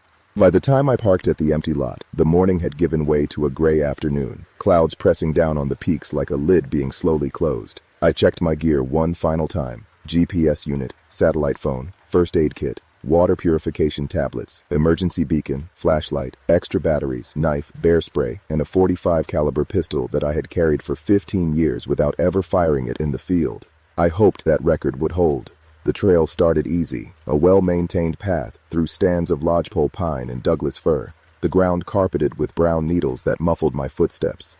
Birds called in the canopy above, and twice I spotted deer watching me from the underbrush with dark, liquid eyes. It felt like any other day in the backcountry, peaceful and indifferent, the forest going about its business without concern for human affairs. But as the miles passed and the trail climbed higher, something began to change. The bird calls grew less frequent, then stopped altogether. The deer vanished. Even the insects seemed to quiet, their constant background hum fading into a silence that pressed against my ears like cotton. I checked my GPS and saw that I was approaching the coordinates Chester had marked, the blank space on the map where 7 people had last been recorded before they vanished. The trail curved around a granite outcropping, and suddenly the trees changed. The healthy pines gave way to older growth, gnarled trunks twisted into shapes that seemed almost deliberate, branches reaching toward each other overhead to block out what little light remained. The air grew colder, carrying a dampness that seeped through my jacket and settled into my bones, and beneath it all, barely perceptible, was a smell I could not identify. Not decay exactly, but something close, something organic and ancient and wrong. I stopped walking and listened. The silence was absolute. No wind, no animals. No distant rush of water or crack of settling wood, just nothing. A void where sound should have been, so complete that I could hear my own heartbeat thudding in my chest. I pulled out my compass, the one Chester had given me, and watched the needle spin in its endless, directionless dance. That was when I saw the first marker. It was a cairn, a pile of stones stacked beside the trail, about 3 feet high. Rangers sometimes built these to mark intersections or points of interest, but this one was different. The stones were old, covered in lichen so thick it looked like gray fur, and they were arranged in a pattern I had never seen before.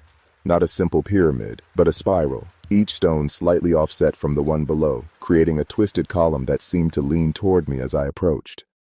I crouched beside it and noticed something scratched into the base stone. Letters, crude and shallow, carved by hand with something sharp. I brushed away the moss and read the words that emerged. They walk between. I straightened up and looked around. The forest stood motionless, watching, waiting. I told myself it was just old graffiti, some hiker with more imagination than sense, but the words stuck in my mind like a splinter. They walk between. Between what? Between where? I should have turned back then. Every instinct I had developed over 19 years was screaming at me to leave, to report my findings to Chester and let someone else deal with whatever this was. But Dorothy Vance was still out there, somewhere, and so were 6 others. If there was any chance they were alive, any chance at all, I could not abandon them. I pressed forward, following the trail as it descended into the valley Chester had called the Hollow. The trees grew thicker, the spaces between them narrowing until I had to turn sideways to pass through. The ground became soft and damp, sucking at my boots with each step, and the smell grew stronger, filling my nostrils with that unplaceable wrongness. I checked my GPS again and found the screen flickering, the coordinates jumping erratically, unable to lock onto a stable position. The trail ended abruptly at the edge of a clearing. I stood at the tree line and stared at what lay before me, trying to make sense of it, trying to fit it into some framework of understanding that my mind could accept. The clearing was roughly circular, perhaps 200 feet across, carpeted with grass so pale it looked almost white. In the center stood a structure, but structure was not quite the right word. It was more like an absence of structure, a space where something should have been, but was not. I rubbed my eyes and looked again. The shape remained the same, a doorway, standing alone in the middle of the clearing, leading nowhere. It was made of wood, old and gray, the frame warped by decades of weather, the door itself hanging slightly open. Through the gap, I could see only darkness, a blackness so complete it seemed to absorb the light around it. My rational mind offered explanations. An old homestead, perhaps. The rest of the building rotted away. A movie prop left behind by a film crew. A hunter's blind constructed by someone with more ambition than skill. But none of those explanations fit. The doorway was too old, too weathered, too deliberately placed in the exact center of this impossible clearing. I approached slowly, my hand resting on the grip of my pistol. The grass whispered against my boots, each blade bending away from my footsteps as if trying to avoid contact. As I drew closer, I noticed marks on the ground around the doorway, circles drawn in the dirt, symbols I did not recognize, and scattered throughout them, small objects that glinted dully in the gray light. I knelt and picked one up. It was a watch, a woman's watch, the face cracked and the hands frozen at 3:17. I turned it over and read the inscription on the back. To Dorothy with love, from Mom and Dad. My stomach dropped. I looked at the other objects scattered around the doorway and recognized them now. A man's wedding ring, a hiking boot with the laces still tied, a pair of glasses with one lens missing, a silver locket, a Swiss Army knife, a leather wallet. 7 people, 7 sets of belongings, all arranged in a careful circle around that impossible door. I stood up and faced the doorway. The darkness beyond seemed to pulse, to breathe, to watch. Every rational thought told me to run, to get as far away from this place as possible and never look back. But something else held me there, something stronger than fear. I had spent my life searching for lost people, bringing them home to their families, giving closure to those who had none. These 7 souls deserved that closure. They deserved to be found. I took a step toward the door, and the door took a step toward me. I stumbled backward, my hand flying to my pistol, my eyes refusing to believe what they had seen. The doorway had not moved, not really, but the distance between us had changed. I was certain I had been 20 feet away, but now the threshold was close enough to touch, the darkness beyond it close enough to breathe. "Hello," I called out, my voice cracking in the silence. "Is anyone there?" The darkness rippled like water disturbed by a stone, and from somewhere deep within it, I heard a voice. Earl. It was my name, spoken clearly, but wrong. The tone was off, the cadence strange, as if someone were reading it from a script without understanding what it meant. I tightened my grip on the pistol and forced myself to breathe. "Who is there?" I demanded. "Identify yourself."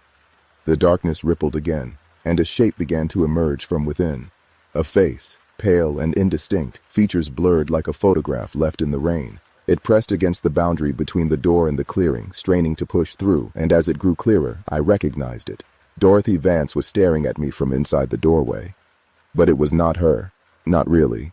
The face had her features, her blonde hair, her confident smile. But the eyes were wrong. They were too large, too dark, pupils dilated beyond what any light could cause. And behind those eyes was something else. Something watching. Something hungry. "Earl," the Dorothy thing said again. "Come in. We have been waiting." I took another step back, and this time the doorway did not follow. Whatever rules governed this place, I had found their edge. The thing that wore Dorothy's face tilted its head, studying me with an expression that might have been curiosity or might have been contempt. "Where are the others?" I asked, keeping my voice steady through sheer force of will. "Where is Dorothy? The real Dorothy?" The face smiled, and for just a moment I saw behind the mask. I saw what was truly looking at me from that darkness, and my mind recoiled so violently that I nearly lost consciousness. It was vast, it was ancient, it was nothing that belonged in any world I understood, and it was hungry, so desperately hungry, with a hunger that had been building for longer than my species had existed. "They are here," the thing said. "They are all here, and soon, Earl, you will be here too. You will walk between, just like them, just like all the others." I raised my pistol and fired 3 rounds into the doorway. The sound was deafening, shattering the silence like glass, but the bullets passed through the darkness without effect, swallowed by whatever lay beyond. The Dorothy thing laughed, a sound like branches scraping against a window, and began to retreat into the blackness. "We will wait," it called back. "We have always waited. Time means nothing here. You will come. They always come." The doorway slammed shut with a force that shook the ground beneath my feet, and suddenly the clearing was empty. No structure, no doorway, no Dorothy thing smiling from the dark. Just pale grass and scattered belongings, and a silence that pressed against my skull like a vice. I ran. I am not ashamed to admit it.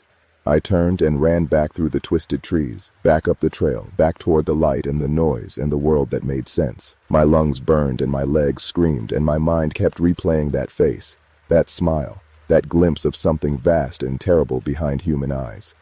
I did not stop until I reached my Suburban, and even then, I sat in the driver's seat for 20 minutes, hands shaking too badly to turn the key.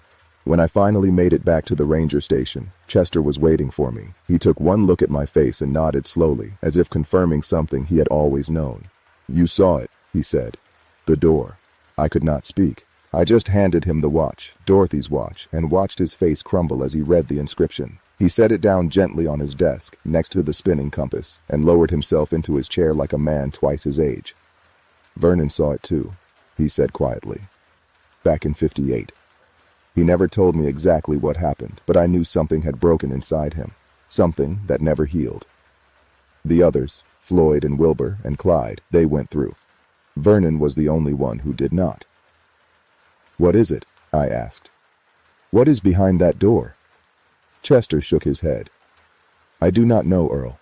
I do not think anyone knows. But I can tell you what Vernon told me right before he handed me that compass and walked away from this job forever. He said that door is not new. It has been here longer than the forest, longer than the mountains, maybe longer than anything. And the thing behind it, it feeds. Not on flesh, not exactly.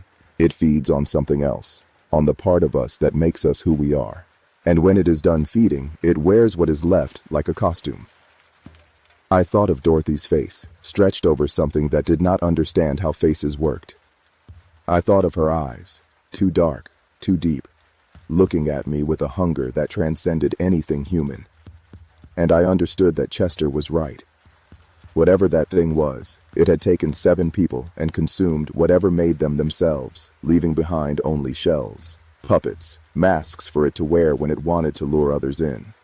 We sat in silence for a long time, the weight of what I had seen pressing down on both of us. Finally, Chester spoke again. "What do we do now?" I looked at the spinning compass, at the watch with its cracked face and frozen hands, at the map with its blank space where 7 people had walked into darkness and never returned. I thought about their families, waiting by phones that would never ring, hoping for news that would never come. And I thought about that door, standing alone in the clearing, patient and eternal, waiting for its next victim. "We warn people," I said. "We close that section of the trail. We do whatever we can to keep anyone else from wandering in there." Chester nodded slowly. "And the families? What do we tell them?" I did not have an answer for that. What could we say? That their loved ones had walked through a door that should not exist and been consumed by something that should not be. That they were gone, truly gone, in a way that left nothing to bury and nothing to mourn. That the forest itself was just a mask for something older and darker than anything we could comprehend. "We tell them we are still looking," I said finally. "We tell them we have not given up hope. And we pray that none of them ever come here to search for themselves. It was not enough. It would never be enough. But it was all we had." I went home that night and did not sleep. Every time I closed my eyes, I saw that doorway, felt the darkness breathing, heard my name spoken in a voice that was not quite human. I kept the lights on until dawn, and even then, the shadows seemed to reach toward me, hungry and patient. The next morning, I returned to the office and began the process of closing the Ridgeback Trail. We cited environmental concerns, some story about protecting a sensitive watershed, and most people accepted it without question. But a few asked why, and I saw in their eyes a curiosity that frightened me. They wanted to know what was out there. They wanted to see for themselves. I tried to warn them away, tried to tell them that some places were not meant for human feet. But curiosity is a powerful thing. It does not listen to reason. It does not heed warnings. It just pushes forward into the darkness, until the darkness pushes back. 3 months later, an 18-year-old named Eugene Miller ducked under the barrier we had placed at the trailhead and followed the path into the hollow. His parents found my name in the missing persons report and called me, desperate for any information, and I heard myself repeating the same hollow words Chester had given me. "We are still looking. We have not given up hope." But I knew the truth. Eugene was gone, just like the others, and somewhere in that clearing behind that impossible door, something was wearing his face, waiting for the next person to wander too close. The years passed and the disappearances continued. Not many, perhaps 1 or 2 a year, but enough to haunt me. Every time someone went missing in Holloway National Forest, I wondered if they had found the hollow. I wondered if they had seen the door. I wondered if the thing behind it had spoken their name, invited them in, promised them answers to questions they did not know they were asking. Chester retired in 2003, his body finally giving out after 60 years in the service. I visited him in the hospital the week before he died, and he grabbed my hand with surprising strength, pulling me close to whisper in my ear. "It is getting stronger, Earl," he said. "Whatever is in there, it is not content to wait anymore." Vernon felt it too, back in '58. The door is growing, the hollow is spreading, and one day it will not be contained to that clearing. It will be everywhere, and there will be nowhere left to run. He died 2 days later, and I inherited the spinning compass and the weight of his warning. I kept both in my desk drawer, reminders of what waited in the heart of the forest, what patience looked like when measured in centuries instead of years. But Chester was right. Things began to change after his death. The disappearances grew more frequent. The hollow expanded, its boundaries pushing outward, swallowing trails that had been safe for decades. Animals fled the area, their instincts sensing what our reason could not accept. And the silence, that terrible silence I had first encountered 19 years ago, began to spread like a disease, infecting more and more of the forest with its empty, hungry presence. I tried to warn the higher-ups, tried to get them to close more of the forest, to issue stronger warnings, to do something, but they did not believe me. They thought I was an old ranger losing his grip on reality, traumatized by too many lost hikers and too many years alone in the wilderness. They patted me on the shoulder and told me to take some time off, to see a counselor, to get some rest. So I took matters into my own hands. I began documenting everything. Every disappearance, every strange report, every hint of something wrong in Holloway National Forest. I interviewed old-timers who remembered Vernon Marsh and the men who had vanished with him in 1958. I tracked down Vernon's widow in Arizona and persuaded her to share the journals her husband had kept in his final years. Journals filled with sketches of the door and the clearing and symbols that matched the ones I had seen carved into the cairn. And I discovered that Chester was wrong about one thing. The door was not getting stronger, it was getting closer. According to Vernon's journals, the hollow had been located deep in the backcountry when he first found it, nearly 20 miles from the nearest trail. But by the time I encountered it in 2001, it was only 8 miles in, and when I went back to check in 2010, it was 6. The door was moving, creeping toward the edge of the forest, toward the roads and towns and people who had no idea what was coming for them. I tried to calculate the rate of its advance, tried to predict when it would reach the boundary of the national forest, but the math did not work. The movement was not linear. It accelerated, slowed, sometimes even reversed, as if the thing behind the door was testing its limits, probing for weaknesses, searching for the perfect moment to break free. In 2015, I made a decision that would change everything. I decided to go back to the hollow. I told myself it was for research, for documentation, for the slim chance that I might find something that could help me understand what we were dealing with. But the truth was simpler and darker. I was old. I was tired. I had spent 14 years carrying a secret that no one believed, watching people disappear into the darkness while the world went on as if nothing was wrong. And I wanted answers, even if those answers destroyed me. I entered the forest on a cold morning in October, the trees bare and the sky the color of slate. The trail was shorter than I remembered, the distance to the hollow compressed, as if the forest itself was folding to bring me closer to what waited at its heart. I passed the cairn with its carved warning, now almost completely covered by moss, and descended into the valley where the trees twisted and the silence swallowed everything. The clearing was larger than before. Where once it had been 200 feet across, now it stretched nearly a quarter mile, the pale grass spreading like a stain across the forest floor, and at its center, the door was waiting. It had changed too. The frame was taller, the wood darker, and the gap between door and frame had widened to reveal more of the darkness within. I could see shapes moving in that darkness now, faces pressing against the boundary, mouths opening and closing in silent pleas or silent threats. I recognized some of them: Dorothy Vance, Eugene Miller, others I had seen only in missing persons reports, their features frozen in photographs that could not capture what they had become. I stopped at the edge of the circle of belongings, now so thick it formed a ring around the doorway, hundreds of objects glinting in the gray light. Watches and rings and wallets and phones and boots and glasses. The detritus of lives interrupted, stories cut short, futures stolen by something that did not understand the value of what it took. "Why?" I called out, my voice carrying across the clearing. "What do you want? Why are you doing this?" The darkness rippled, and a voice emerged, not from any single face but from all of them at once, a chorus of the consumed speaking in perfect unison. "We do not want, Earl. We are. We have always been. Before your forests, before your mountains, before your stars. We waited in the spaces between, in the cracks of existence, hungry and patient. And now the cracks are widening, the door is opening, and soon there will be no more between. There will only be us." I felt the truth of it in my bones, a certainty that transcended reason. This thing, whatever it was, had existed before time as we understood it. It had watched the universe form, and watched it cool, and watched life crawl from the oceans and spread across the land. It had been waiting for something, some moment, some alignment that would allow it to cross from its reality into ours. And that moment was approaching. "How do I stop it?" I asked, knowing the answer before I heard it. "You do not," the voices said. "You cannot stop what is already in motion. You cannot close what is already open. You can only choose, walk through now, while the choice is still yours, or wait until the door comes to you, and there is no choice left at all." I looked at the doorway, at the darkness pulsing within, at the faces of the lost pressing against the barrier. I thought about Chester's warning, about Vernon's journals, about 19 years of searching for people who could never be found. And I made my choice. I turned around and walked away. The voices followed me, echoing across the clearing, through the twisted trees, up the trail toward the light. They whispered my name, promised me answers, offered me peace.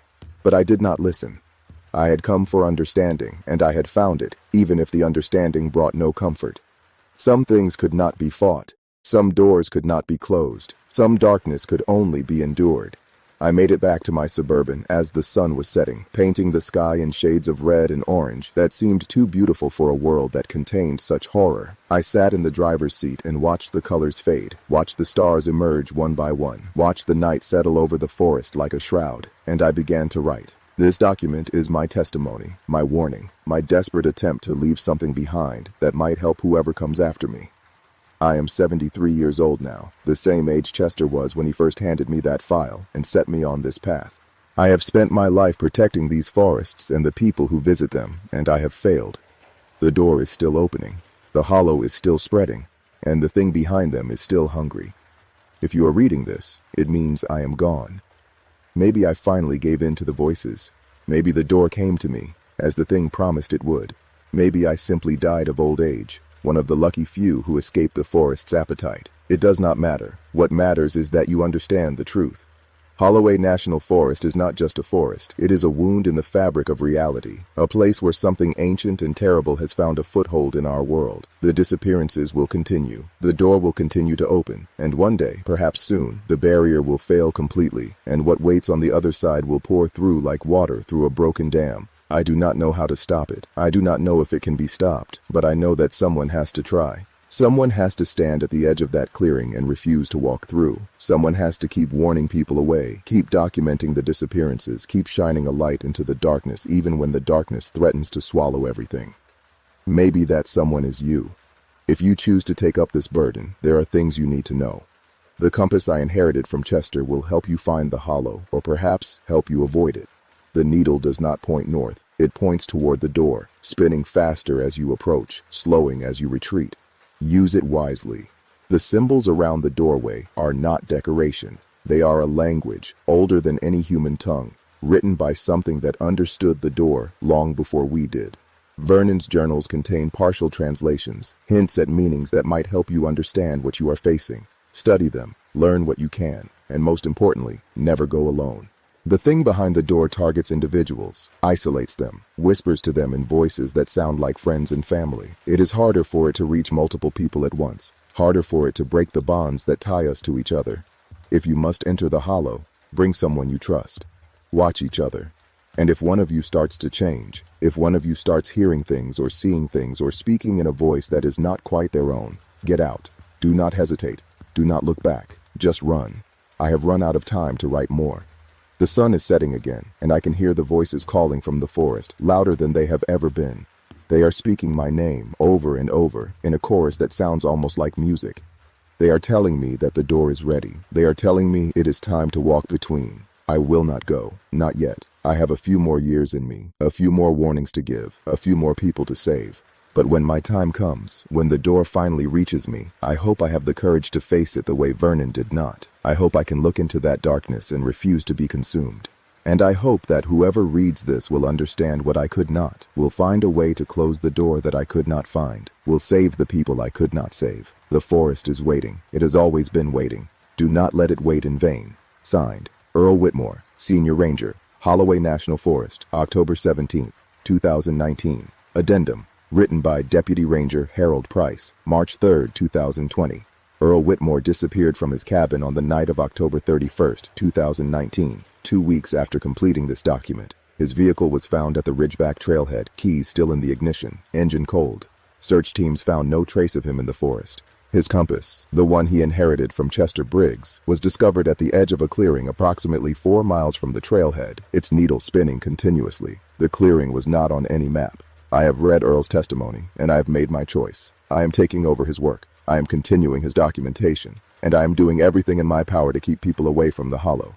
But the disappearances are accelerating. 3 hikers vanished in January alone, all from the same section of trail. The closure signs keep getting torn down, and last week I found a new cairn at the edge of the restricted area, stones stacked in that same twisted spiral with words carved into the base. Earl walks between now. I do not know what that means. I do not want to know. But I am afraid that I will find out, sooner or later. The forest is patient, the door is open, and something is waiting for all of us, just beyond the threshold, hungry and eternal and utterly without mercy. God help us all. Further addendum, written by Ranger Mildred Crane, September 15, 2023. Harold Price disappeared on the night of August 8, 2023. His notes were found in his desk, along with Earl's original document and the compass that will not stop spinning. I am the 3rd Ranger to take up this burden. I hope I will not be the last. The hollow is 2 miles from the trailhead now. At the current rate of expansion, it will reach the parking lot by 2025, the town by 2030, and after that, I do not know. Maybe the door will keep opening until there is nothing left but darkness and hunger and the faces of everyone who has ever walked into the forest and never walked out. I have requested an emergency meeting with the Forest Service leadership. I have sent copies of Earl's document to every news outlet that will listen. I have done everything I can think of to sound the alarm. No one believes me. They think it is stress. They think it is trauma. They think I have spent too much time alone in the wilderness and lost my grip on what is real. But I know the truth. I have seen the door. I have heard the voices. And I know that our time is running out. If you are reading this, please listen. Stay away from Holloway National Forest. Stay away from the Ridgeback Trail. Stay away from any clearing where the grass grows pale and the silence swallows sound. Stay away from doors that should not exist and darkness that breathes. And if you hear your name spoken in a voice that is almost but not quite human, do not answer. Do not follow. Do not look back. Just run. Run and do not stop until you cannot hear them anymore. Because they are always listening, they are always waiting, and they are always hungry. This is my final warning. The door is open, the forest is coming, and there is nowhere left to hide. End of document.